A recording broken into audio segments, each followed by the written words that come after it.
ਆ ਕਿ ਆਪੀਏ 1110 AM ਦੇ ਸਰੋਤਿਆਂ ਨੂੰ ਸੁਖਜੀਤ ਮੰਗਟ ਵੱਲੋਂ ਸਤਿ ਸ਼੍ਰੀ ਅਕਾਲ। 12 ਮਈ 2022 ਪ੍ਰੋਗਰਾਮ ਪੰਜਾਬੀ ਆਵਾਜ਼ 'ਚ ਤੁਹਾਡਾ ਸਵਾਗਤ ਹੈ।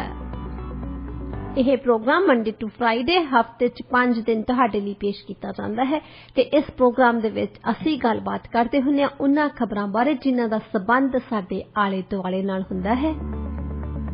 US ਤੇ ਕੈਨੇਡਾ 'ਚ ਸਾਡੇ ਪ੍ਰੋਗਰਾਮ ਤੁਸੀਂ ਸੁਣ ਸਕਦੇ ਹੋ KRPA 1110 AM ਤੇ ਦੁਨੀਆ ਭਰ 'ਚ ਪ੍ਰੋਗਰਾਮ ਸੁਣਨ ਲਈ ਵਿਜ਼ਿਟ ਕਰੋ ਸਾਡੀ ਵੈਬਸਾਈਟ radioindia.ca।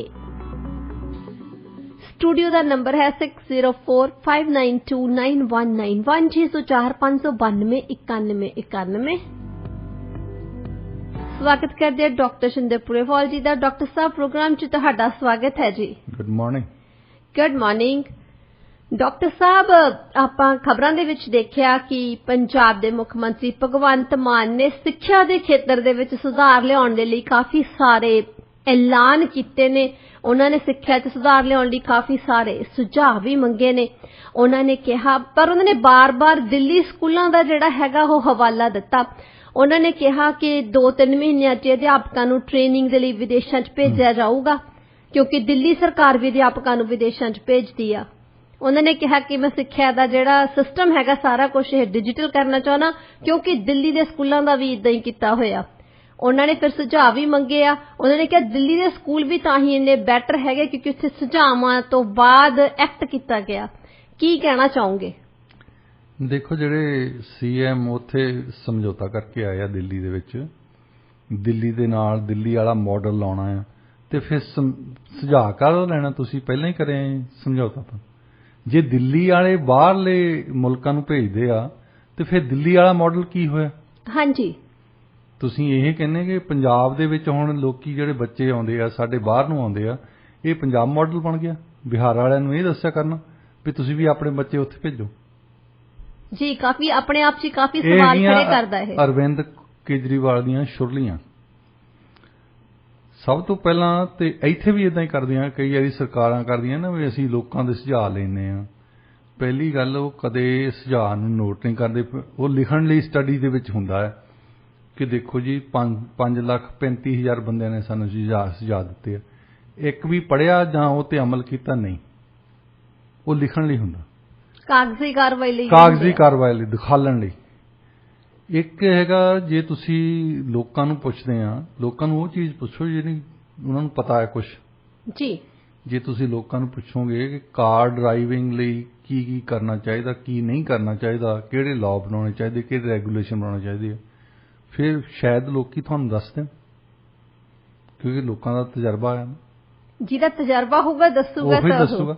ਤੇ ਜੇ ਹੁਣ ਹੈਲਥ ਕੈਨੇਡਾ ਵਾਲੇ ਕਹਿਣ ਵੀ ਲੋਕਾਂ ਨੂੰ ਸੁਝਾਅ ਦਿਓ ਮੈਂਟਲ ਡਿਵੈਲਪਮੈਂਟ ਲਈ ਗੋਲੀਆਂ ਦੀ ਲੋੜ ਆ ਜਾਂ ਕੋਗਨੀਟਿਵ ਐਕਸਰਸਾਈਜ਼ ਦੀ ਲੋੜ ਹੈ, ਨਿਊਰੋ ਸਾਇੰਟਿਸਟ ਤੁਹਾਡਾ ਸਰਵੇ ਲੈ ਰਹੇ ਆ, ਤਾਂ ਬਹੁਤੇ ਲੋਕਾਂ ਨੂੰ ਪਤਾ ਨਹੀਂ ਹੋਣਾ ਸ਼ਬਦ ਨਿਊਰੋ ਸਾਇੰਟਿਸਟ ਕੀ ਹੁੰਦਾ ਹੈ। ਜੀ ਬਿਲਕੁਲ। ਤੇ ਉਹਨਾਂ ਤੋਂ ਕਿਹੜੇ ਸੁਝਾਅ ਲਓਗੇ ਤੁਸੀਂ?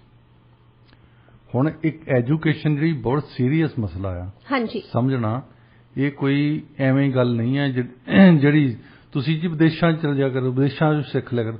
ਵਿਦੇਸ਼ਾਂ ਵਾਲੇ ਦਾ ਇੱਥੇ BC ਦੇ ਵਿੱਚ ਜਿੱਦਾਂ ਇਹ ਰੌਲਾ ਪਾਉਂਦੇ ਰਹਿੰਦੇ ਆ ਤੀਜੇ ਦਿਨ ਵੀ ਸਾਡਾ ਸਿਸਟਮ ਠੀਕ ਨਹੀਂ ਚੱਲ ਰਿਹਾ, ਸਾਡਾ ਸਿਸਟਮ ਠੀਕ ਨਹੀਂ ਚੱਲ ਰਿਹਾ।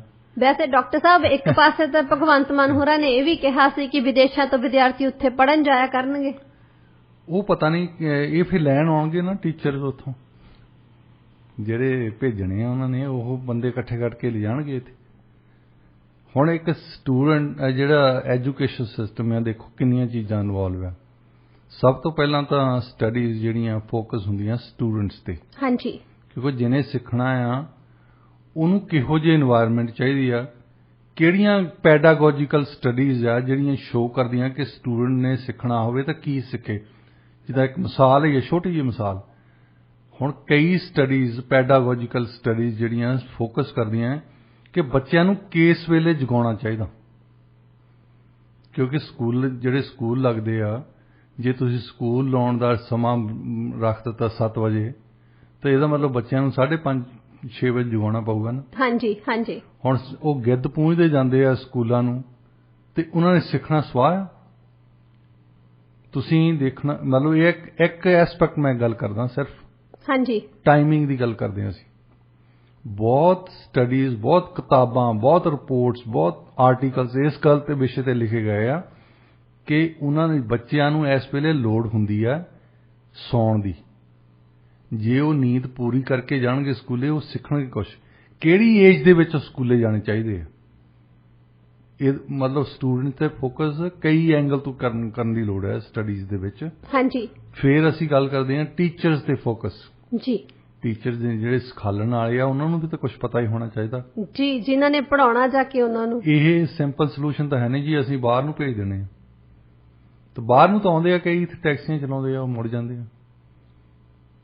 ਕੀ ਕਿਹੜੇ ਬਾਹਰਲੇ ਮਾਡਲ ਲੈਣੇ ਇਹਨਾਂ ਨੇ, ਕਿੱਦਾਂ ਸਿਖਾਲਣ ਲਈ ਭੇਜਣੇ ਉੱਥੇ?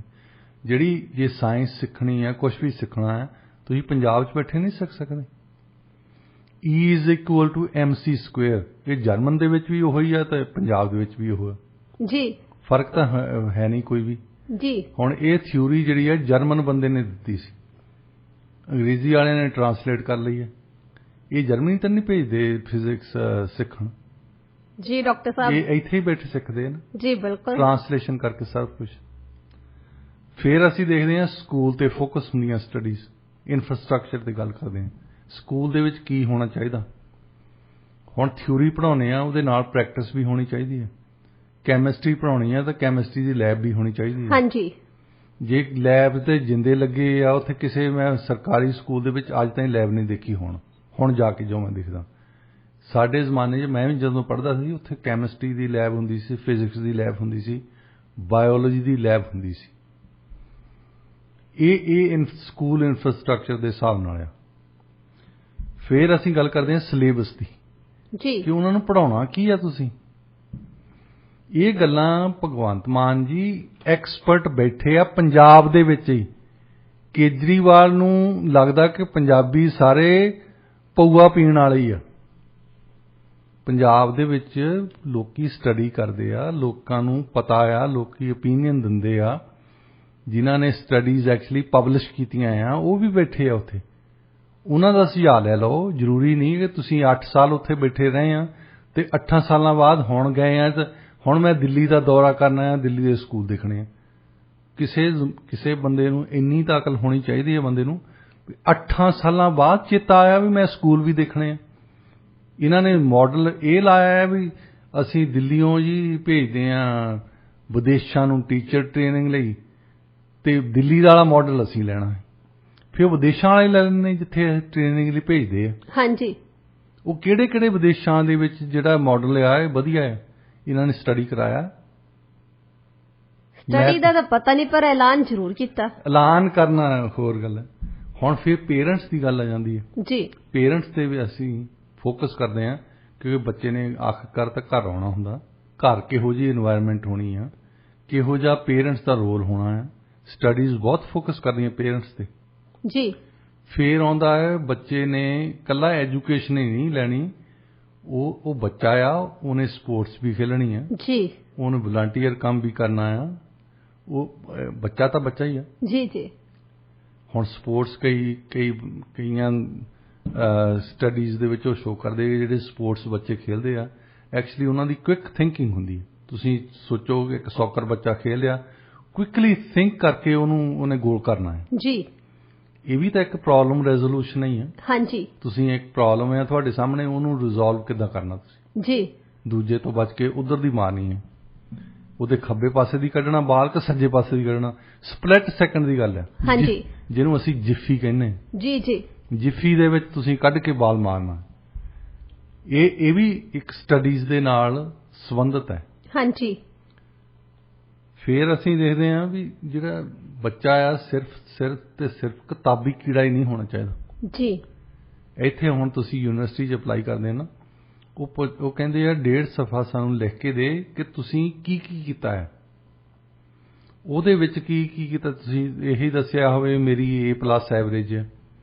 ਉਹ ਕਹਿੰਦੇ ਠੀਕ ਹੈ, A+ ਐਵਰੇਜ ਹੋਊਗੀ ਤੇਰੀ, ਤੂੰ ਹੋਰ ਵੀ ਕੁਝ ਕੀਤਾ, ਸਪੋਰਟਸ ਕੀਤੀ, ਕੋਈ ਵਲੰਟੀਅਰ ਕੰਮ ਕੀਤਾ। ਵਲੰਟੀਅਰ ਹੁਣ ਤਾਂ ਕਹਿੰਦੇ ਆ ਕਿ ਜੇ ਅਸੀਂ ਇੰਜੀਨੀਅਰ ਟ੍ਰੇਨ ਕਰਨੇ ਆ, ਡਾਕਟਰ ਟ੍ਰੇਨ ਕਰਨੇ ਆ, ਲਾਇਰਸ ਟ੍ਰੇਨ ਕਰਨੇ, ਪ੍ਰੋਫੈਸਰ ਟ੍ਰੇਨ ਕਰਨੇ, ਕੁਝ ਵੀ ਕਰਦੇ ਹਾਂ ਅਸੀਂ, ਇਹ ਆਖਰਕਾਰ ਤਾਂ ਇਹਨਾਂ ਨੇ ਸਮਾਜ ਦੇ ਵਿੱਚ ਕੰਮ ਕਰਨਾ ਨਾ, ਹਾਂਜੀ ਤੇ ਇਹਨਾਂ ਨੂੰ ਕੋਈ ਇਨਸਾਨੀ ਕਦਰਾਂ ਕੀਮਤਾਂ ਵੀ ਹੈ ਸਿੱਖੀਆਂ। ਜੀ ਬਿਲਕੁਲ ਪਤਾ ਹੋਣਾ ਚਾਹੀਦਾ ਇਨਸਾਨੀ ਜੇ ਕਦਰਾਂ ਇਹੀ ਕੀਮਤਾਂ ਦਾ। ਸਿੱਖਿਆ ਵੀ ਮੈਂ ਤਾਂ ਆਪਣੇ ਲਈ ਸਿਰਫ ਤੇ ਸਿਰਫ ਮੈਂ ਆਪਣੇ ਲਈ ਸਭ ਕੁਝ ਕਰਦਾ, ਇਦਾਂ ਇਹਦੀ ਸਮਾਜ ਨੂੰ ਕੀ ਦੇਣੇ ਆ? ਸਮਾਜ ਤੁਹਾਡੇ ਤੇ ਪੈਸੇ ਲਾ ਰਿਹਾ। ਜੀ ਯੂਨੀਵਰਸਿਟੀ 'ਚ ਜਾਂਦੇ ਆ, ਸਕੂਲ 'ਚ ਜਾ ਰਹੇ ਆ, ਤੁਸੀਂ ਆਪਣੇ ਆਪ ਸਿੱਖ ਰਹੇ ਆ, ਪਰ ਸੁਸਾਇਟੀ ਨੇ ਪੈਸੇ ਲਾਏ ਆ, ਸਮਾਜ ਨੇ ਤੁਹਾਨੂੰ ਸਿਖਾ ਲਿਆ। ਜਿੱਦਾਂ ਨਿਊਟਨ ਨੂੰ ਕਿਸੇ ਨੇ ਪੁੱਛਿਆ ਸੀ ਨਾ, ਆਈਜ਼ਕ ਨਿਊਟਨ ਨੂੰ, ਉਹ ਕਹਿੰਦੇ ਤੁਸੀਂ ਇੰਨੀਆਂ ਵੱਡੀਆਂ ਕਾਢਾਂ ਕੱਢੀਆਂ, ਕਿੱਦਾਂ ਕੱਢੀਆਂ? ਉਹ ਕਹਿੰਦੇ ਕਿ ਮੈਂ ਜਾਇੰਟਸ ਬੰਦਿਆਂ ਦੇ ਸ਼ੋਲਡਰਸ ਤੇ ਬੈਠਾ ਸੀ, ਪਰ ਮੇਰੇ ਤੋਂ ਪਹਿਲਾਂ ਉਹ ਕਹਿੰਦੇ ਜਿਹੜੇ ਵਿਗਿਆਨੀ ਆਏ ਆ ਉਹਨਾਂ ਨੇ ਬਹੁਤ ਰਿਸਰਚ ਕੀਤੀ ਹੈ ਜੀ, ਉਹਨਾਂ ਦੀ ਰਿਸਰਚ ਯੂਜ਼ ਕਰਕੇ ਮੈਂ ਅਗਲੀਆਂ ਕਾਢਾਂ ਕੱਢੀਆਂ। ਸੋ ਅਸੀਂ ਸਿੱਖਦੇ ਆ ਜਿਹੜੇ ਆ ਉਹ ਕਿਸੇ ਨਾ ਕਿਸੇ ਨੇ ਕਿਤਾਬਾਂ 'ਚ ਲਿਖਿਆ ਹੀ ਆ, ਪਹਿਲਾਂ ਤਾਂ ਸਿੱਖਦੇ ਆ। ਹਾਂਜੀ, ਤੇ ਇਹ ਸਮਾਜ ਦੀ ਦੇਣ ਆ। ਜੀ ਬਿਲਕੁਲ, ਸਮਾਜ ਦੀ ਦੇਣ, ਤੇ ਸਮਾਜ ਨੂੰ ਤੁਸੀਂ ਕੀ ਦੇਣਾ ਬਹੁਤ ਮੁੜ ਕੇ ਇਹ ਵੀ ਇਨਵੋਲਵ ਕਰਦੇ ਆ। ਉਹ ਪੁੱਛਦੇ ਆ ਯੂਨੀਵਰਸਿਟੀ ਵਾਲੇ, ਫਿਰ ਪੁੱਛਦੇ ਆ ਕਿ ਤੁਸੀਂ ਕੰਮ ਵੀ ਕੀਤਾ, ਕੰਮ ਕਰਨਾ ਵੀ ਜ਼ਰੂਰੀ ਆ। ਹਾਂਜੀ, ਇਹੀ ਨਾ ਹੋਵੇ ਵੀ ਠੀਕ ਹੈ ਚਾਰ ਪੇਰੈਂਟਸ ਦੇ ਕੋਲ ਪੈਸੇ ਸੀਗੇ ਉਹਨਾਂ ਨੇ ਪੜ੍ਹਾ ਲਿਆ, ਕਿਉਂਕਿ ਇੱਕ ਬੈਲੈਂਸ ਕਰਨਾ ਲਾਈਫ ਨੂੰ ਸਿੱਖਣਾ ਜੀ ਇਹ ਬਹੁਤ ਜ਼ਰੂਰੀ ਹੈ। ਹਾਂਜੀ, ਬੈਲੈਂਸ ਕਰਨਾ ਸਾਰੀ ਜ਼ਿੰਦਗੀ ਦੇ ਵਿੱਚ ਤੁਹਾਨੂੰ ਲਾਈਫ ਆਪਣੀ ਬੈਲੈਂਸ ਕਰਨੀ ਪੈਣੀ ਹੈ ਜੀ। ਸੋ ਜਿਹੜੀ ਐਜੂਕੇਸ਼ਨ ਆ ਇਹਦੇ ਬੜੇ ਹੀ ਐਸਪੈਕਟ ਹੈ, ਔਰ ਇਹਦੇ ਵਿੱਚ ਤੁਹਾਨੂੰ ਇਹ ਸਿੰਪਲ ਸੋਲੂਸ਼ਨ ਨਹੀਂ ਹੁੰਦਾ ਕਿ ਦਿੱਲੀ ਵਾਲੇ ਉੱਥੇ ਜੀ ਬੰਦੇ ਭੇਜਦੇ ਆ ਤਾਂ ਉੱਥੇ ਅਸੀਂ ਭੇਜ ਦੇਣੇ ਆ।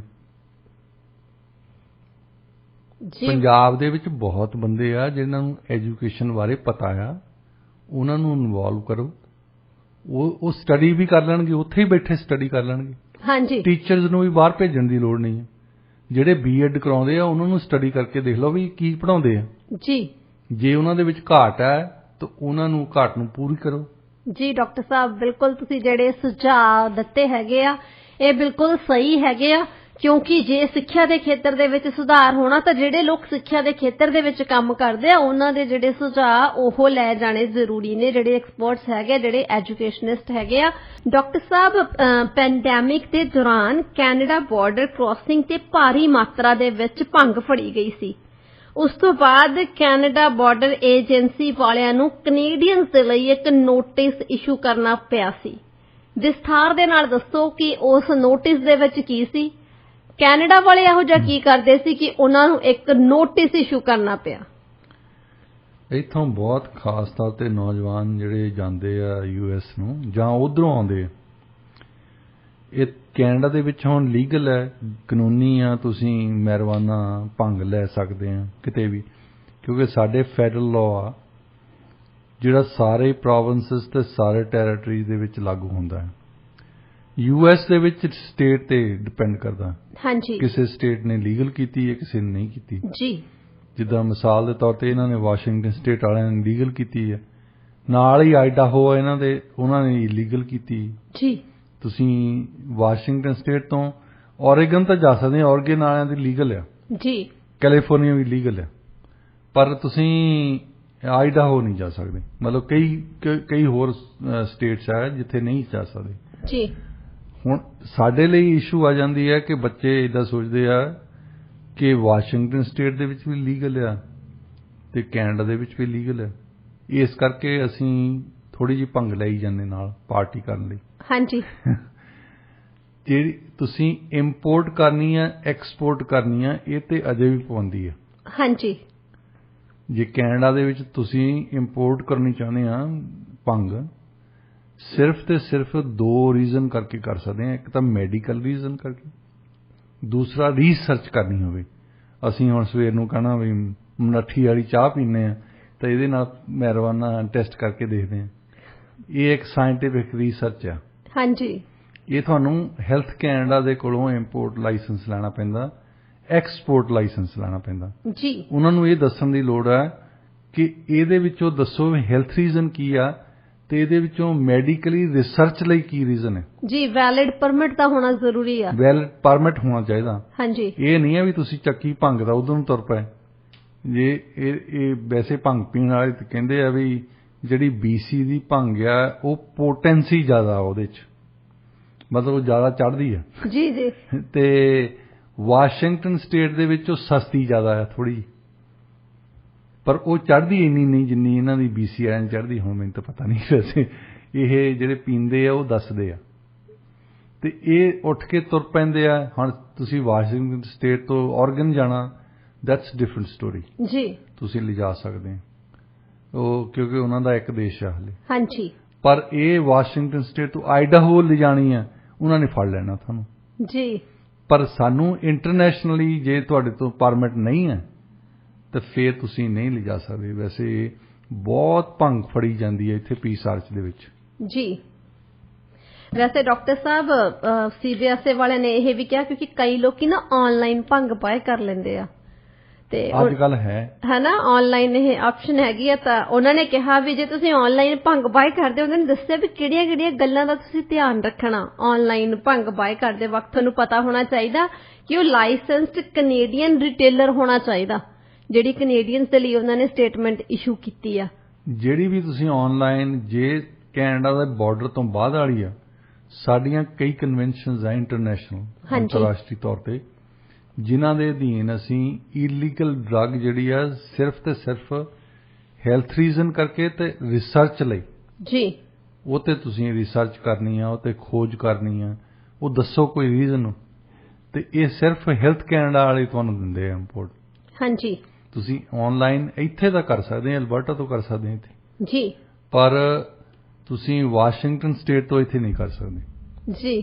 ਉਹਨਾਂ ਨੇ ਮੈਂਸ਼ਨ ਕੀਤਾ ਉਸ ਸਟੇਟਮੈਂਟ ਦੇ ਵਿੱਚ, ਤੇ ਉਹਨਾਂ ਨੇ ਇਹ ਵੀ ਕਿਹਾ ਵੀ ਜੇ ਕੋਈ ਲੋਕੀ ਕਈ ਡਿਕਲੇਅਰ ਨਹੀਂ ਨਾ ਕਰਦੇ ਹੈਗੇ ਬਾਰਡਰ ਤੇ ਜਾ ਕੇ ਵੀ ਉਹਨਾਂ ਦੇ ਕੋਲ ਇਹ ਭੰਗ ਹੈਗੀ ਆ, ਉਹਨਾਂ ਨੇ ਕਿ ਇਸ ਕੇਸ ਦੇ ਵਿੱਚ ਭਾਰੀ ਜੁਰਮਾਨਾ ਵੀ ਹੋ ਸਕਦਾ ਹੈ, ਗ੍ਰਿਫਤਾਰੀ ਵੀ ਹੋ ਸਕਦੀ ਆ, ਸੁਚੇਤ ਰਹਿਣਾ ਪੈਣਾ। ਹਾਂਜੀ, ਜੇਲ੍ਹ ਵੀ ਹੋ ਸਕਦੀ ਆ, ਕਿਉਂਕਿ ਫੈਡਰਲ ਜਿਹੜੇ ਉਹਨਾਂ ਦਾ ਬਜਟ, ਜਿਹੜਾ ਉਹਨਾਂ ਦਾ ਬਾਰਡਰ ਆ, ਇਹ ਵਾਸ਼ਿੰਗਟਨ DC ਵਾਲੇ ਕੰਟਰੋਲ ਕਰਦੇ, ਫੈਡਰਲ ਸਰਕਾਰ ਉਹਨਾਂ ਦੀ ਕੰਟਰੋਲ ਕਰਦੀ ਆ, ਜਿਨ੍ਹਾਂ ਨੇ ਅਜੇ ਤੱਕ ਇਹ ਲੀਗਲ ਨਹੀਂ ਕੀਤੀ ਜੀ। ਸੋ ਵੱਡੇ ਪੱਧਰ ਤੇ ਉਹਨਾਂ ਨੇ ਜਿਹੜੀ ਫੈਡਰਲ ਸਰਕਾਰ ਆ USA ਦੀ, ਉਹ ਹਰ ਇੱਕ ਚੀਜ਼ ਦੀ ਜਿਹੜੀ ਭਾਵੇਂ ਸਟੇਟਸ ਨੇ ਲੀਗਲ ਵੀ ਕੀਤੀ ਆ, ਜੇ ਕੋਈ ਬੰਦੇ ਇੰਟਰਨਲੀ ਵੀ ਉਹਨਾਂ ਦੇ USA ਦੇ ਵਿੱਚ ਡੋਮੈਸਟਿਕ ਪ੍ਰੋਡਕਟ ਨੂੰ ਇੱਕ ਜਗ੍ਹਾ ਤੋਂ ਦੂਜੀ ਜਗ੍ਹਾ ਮੂਵ ਕਰਦੇ ਆ ਤਾਂ ਉਹਨਾਂ ਦੀ ਪੁਲਿਸ ਫੜ ਲੈਂਦੀ ਹੈ ਤੁਹਾਨੂੰ। ਹਾਂਜੀ। ਸੋ ਜਿੱਦਾਂ ਹੁਣ CBSE ਵਾਲਿਆਂ ਨੇ ਕੈਨੇਡੀਅਨਸ ਨੂੰ ਸੁਚੇਤ ਰਹਿਣ ਦੇ ਲਈ ਕਿਹਾ, ਤਾਂ ਮੇਰੇ ਖਿਆਲ ਦੇ ਵਿੱਚ ਵੀ ਹੁਣ ਸੁਚੇਤ ਰਹਿਣਾ ਚਾਹੀਦਾ, ਨਹੀਂ ਤਾਂ ਫਿਰ ਇਹਦੇ ਕੌਨਸੀਕੁਐਂਸਿਸ ਤਾਂ ਹੈ ਹੀ ਆ। ਡਾਕਟਰ ਸਾਹਿਬ ਰੁੱਖ ਕਰਦੇ ਆ ਹੁਣ ਅਗਲੀ ਖਬਰ ਵੱਲ। ਡਾਕਟਰ ਸਾਹਿਬ, ਵੈਸੇ ਜਦੋਂ ਨਾ ਵੋਟਾਂ ਆਉਣ ਵਾਲੀਆਂ ਹੁੰਦੀਆਂ ਨੇ, ਜਿਹੜੇ ਸਿਆਸਤਦਾਨ ਹੁੰਦੇ ਆ ਇੱਕ ਦੂਜੇ ਦੇ ਜਿਹੜੇ ਦੱਬੇ ਮੁਰਦੇ ਆਪੇ ਉਖਾੜਨੇ ਸ਼ੁਰੂ ਕਰ ਦਿੰਦੇ ਆ। ਬਹੁਤ ਕੁਝ ਜਨਤਾ ਨੂੰ ਪਤਾ ਨਹੀਂ ਹੁੰਦਾ, ਲੋਕਾਂ ਨੂੰ ਪਤਾ ਨਹੀਂ ਹੁੰਦਾ। ਆਪਾਂ ਨੂੰ ਈਵਨ ਰਿਸਰਚ ਕਰਨ ਦੀ ਵੀ ਲੋੜ ਨਹੀਂ ਪੈਂਦੀ ਹੈਗੀ, ਕਿਉਂਕਿ ਪਾਸਟ ਦੇ ਵਿੱਚ ਜਿਹੜੀਆਂ ਉਹਨਾਂ ਨੇ ਕੋਈ ਕੰਮ ਕੀਤੇ ਹੁੰਦੇ ਆ ਇਹੋ ਜਿਹੇ ਜਿਹੜੇ ਸਹੀ ਨਹੀਂ ਹੁੰਦੇ, ਉਹ ਸਾਹਮਣੇ ਆਪਣੇ ਆਪੇ ਆ ਜਾਂਦੇ ਨੇ। ਹੁਣ ਇਹੋ ਜਿਹਾ ਹੀ ਹੋਇਆ, ਤੁਸੀਂ ਦੇਖੋ ਉਧਰ ਓਨਟਾਰੀਓ ਦੇ ਵਿੱਚ ਇਲੈਕਸ਼ਨ ਹੋਣ ਵਾਲੀ ਹੈ ਨਾ, ਪ੍ਰੋਵਿੰਸ਼ੀਅਲ, ਤੇ ਹੁਣ ਜਿਹੜੇ ਉਹਨਾਂ ਦੇ ਐਜੂਕੇਸ਼ਨ ਮਿਨਿਸਟਰ ਨੇ ਵਿਚਾਰੇ ਮੁਸੀਬਤਾਂ ਦੇ ਵਿੱਚ ਘਿਰੇ ਪਏ ਆ, ਉਹ ਮਾਫੀਆਂ ਵੀ ਮੰਗ ਰਹੇ ਨੇ। ਉਹ ਕਹਿੰਦੇ ਆ ਕਿ ਮੇਰਾ ਬਹੁਤ ਸ਼ਰਮਿੰਦਾ, ਉਹਨਾਂ ਨੇ ਕਿਸੇ ਉਹਦੇ 'ਚ ਹਿੱਸਾ ਲਿਆ ਸੀਗਾ, ਇੱਕ ਸਲੇਵ ਆਕਸ਼ਨ ਦੇ ਵਿੱਚ ਉਹਨਾਂ ਨੇ ਹਿੱਸਾ ਲਿਆ ਸੀ, ਤੇ ਹੁਣ ਉਹਨਾਂ ਦੇ ਜਿਹੜੇ ਵਿਰੋਧੀ ਹੈਗੇ ਆ ਉਹ ਕਹਿੰਦੇ ਆ ਕਿ ਨਹੀਂ ਬਈ ਇਹਨੇ ਬਹੁਤ ਜ਼ਿਆਦਾ ਇਹ ਗਲਤ ਕੰਮ ਕੀਤਾ ਸੀ, ਵੀ ਇਹ ਤਾਂ ਕ੍ਰਾਈਮ ਹੀ ਆ। ਇਸ ਪੂਰੀ ਖਬਰ ਬਾਰੇ ਤੁਸੀਂ ਆਪਣੇ ਸਰੋਤਿਆਂ ਨੂੰ ਦੱਸੋ ਕਿ ਐਗਜ਼ੈਕਟਲੀ ਹੋਇਆ ਕੀ ਸੀ। ਕੈਨੇਡਾ ਦੇ ਵਿੱਚ ਕਹਿੰਦੇ ਹੁੰਦੇ ਕਿ ਜੇ ਤੁਹਾਨੂੰ ਆਪਣੇ ਬਾਰੇ ਕੁਝ ਨਹੀਂ ਪਤਾ ਨਾ ਤਾਂ ਇਲੈਕਸ਼ਨ ਲੜ ਕੇ ਦੇਖੋ। ਹਾਂਜੀ। ਤੁਹਾਡੇ ਵਿਰੋਧੀਆਂ ਨੇ ਲੱਭ ਲੈਣਾ ਜੀ। ਉਹ ਇੱਥੋਂ ਲੋਕੀ ਪਿੰਡ 'ਚ ਵੀ ਜਾ ਆਉਣਗੇ ਤੁਹਾਡੇ, ਵੀ ਪਿੰਡ 'ਚ ਕੀ ਕਰਦਾ ਰਿਹਾ, ਕਿਤੇ ਕਬੂਤਰ ਤਾਂ ਨਹੀਂ ਲੋਕਾਂ ਦੇ ਮਾਰਦਾ ਸੀ ਜੀ, ਉਹ ਲੱਭ ਕੇ ਲਿਆਉਣਗੇ ਕੋਈ ਖਬਰ। ਤੇ ਇਦਾਂ ਹੀ ਓਨਟਾਰੀਓ ਦੇ ਹੈਲਥ ਮਿਨਿਸਟਰ ਨਾਲ ਹੋਈ ਆ। ਉਹ ਜਦੋਂ ਸਟੂਡੈਂਟ ਹੁੰਦੇ ਸੀ ਕਿਤੇ, ਤਾਂ ਹੈ ਤਾਂ ਗੱਲ ਉਹ ਗੰਭੀਰ ਹੈ, ਕਿਉਂਕਿ ਜਿਹੜੀ ਵੀ ਫਰਟਰਨਿਟੀਜ਼ ਹੈਗੀਆਂ, ਜਿਹੜੀਆਂ ਸੀਕਰਟ ਸੁਸਾਇਟੀਜ਼ ਆ ਆਪਰੇਟ ਕਰਦੀਆਂ ਕੈਂਪਸ ਤੇ ਜੀ, ਉਹਦੇ ਮੈਂਬਰ ਸੀ ਕਿਸੇ ਦੇ। ਤਾਂ ਸਲੇਵ ਲੇਬਰ ਦਾ ਕਨਸੈਪਟ ਹੈ, ਜਿਹੜਾ ਸੰਕਲਪ ਹੈ, ਉਹ ਜੁੜਿਆ ਆ ਕਾਲਿਆਂ ਦੀ ਸਲੇਵਰੀ ਦੇ ਨਾਲ, ਗੁਲਾਮੀ ਦੇ ਨਾਲ। ਹਾਂਜੀ। ਇਹਨਾਂ ਨੂੰ ਅਫਰੀਕਾ ਤੋਂ ਲੈ ਕੇ ਆਉਂਦੇ ਹੁੰਦੇ ਸੀ, ਤੇ ਪਬਲਿਕ ਦੇ ਵਿੱਚ ਔਕਸ਼ਨ ਲਾਈ ਜਾਂਦੀ ਹੁੰਦੀ ਸੀ। ਉਹ ਦੱਸਦੇ ਹੁੰਦੇ ਸੀ 18 ਸਾਲਾਂ ਦਾ, ਇਹਦੇ ਪੂਰੇ ਦੰਦ ਆ, ਦੇਖੋ ਹੱਟਾ ਕੱਟਾ ਆ, ਬੜਾ ਵਧੀਆ ਸਲੇਵ ਹੋਣਾ, ਬੜਾ ਵਧੀਆ ਗੁਲਾਮ ਹੋਣਾ ਹੈ। ਤੇ ਫਿਰ ਉਹ ਬਿਡਿੰਗ ਕਰਦੇ ਹੁੰਦੇ ਸੀ ਦੂਸਰੇ ਬੰਦੇ ਕਿ ਮੈਂ $20 ਦਿੰਦਾ, ਮੈਂ $25 ਦਿੰਦਾ, $30। ਇਹ ਸਲੇਵਰੀ ਦੇ ਨਾਲ ਐਸੋਸੀਏਟਡ ਆ। ਤੇ ਇਹ ਹੈਲਥ ਮਿਨਿਸਟਰ ਉੱਦਾਂ ਦੀ ਇੱਕ ਕਿਸਮ ਦਾ ਇਹ ਤਾਂ ਡਰਾਮਾ ਹੀ ਕਰ ਰਹੇ ਸੀ। ਵੈਸੇ ਸਲੇਵਰੀ ਦੇ ਪੈਸੇ ਇਕੱਠੇ ਕਰਦੇ ਸੀ ਇੱਕ ਆਰਗੇਨਾਈਜੇਸ਼ਨ ਦੇ ਲਈ, ਤੇ ਉਹਦੇ ਵਿੱਚ ਇਹਨਾਂ ਨੇ ਸਲੇਵਰੀ ਦੀ ਜਿੱਦਾਂ ਆਕਸ਼ਨ ਕਰਦੇ ਹੁੰਦੇ ਸੀ ਸਲੇਵਸ ਦੀ, ਗੁਲਾਮਾਂ ਦੀ, ਉਹ ਕੋਸ਼ਿਸ਼ ਕੀਤਾ ਇਹਨਾਂ ਨੇ ਪੈਸੇ ਇਕੱਠੇ ਕਰਨ ਨੂੰ, ਵਿਚ ਇਜ਼ ਰੋਂਗ ਐਕਚੁਅਲੀ। ਹਾਂਜੀ। ਪਰ ਉਹਨਾਂ ਨੇ ਉਸ ਵੇਲੇ ਕੀਤਾ ਜਦੋਂ ਕਿਤੇ ਸਟੂਡੈਂਟ ਹੁੰਦੇ ਸੀ ਜੀ।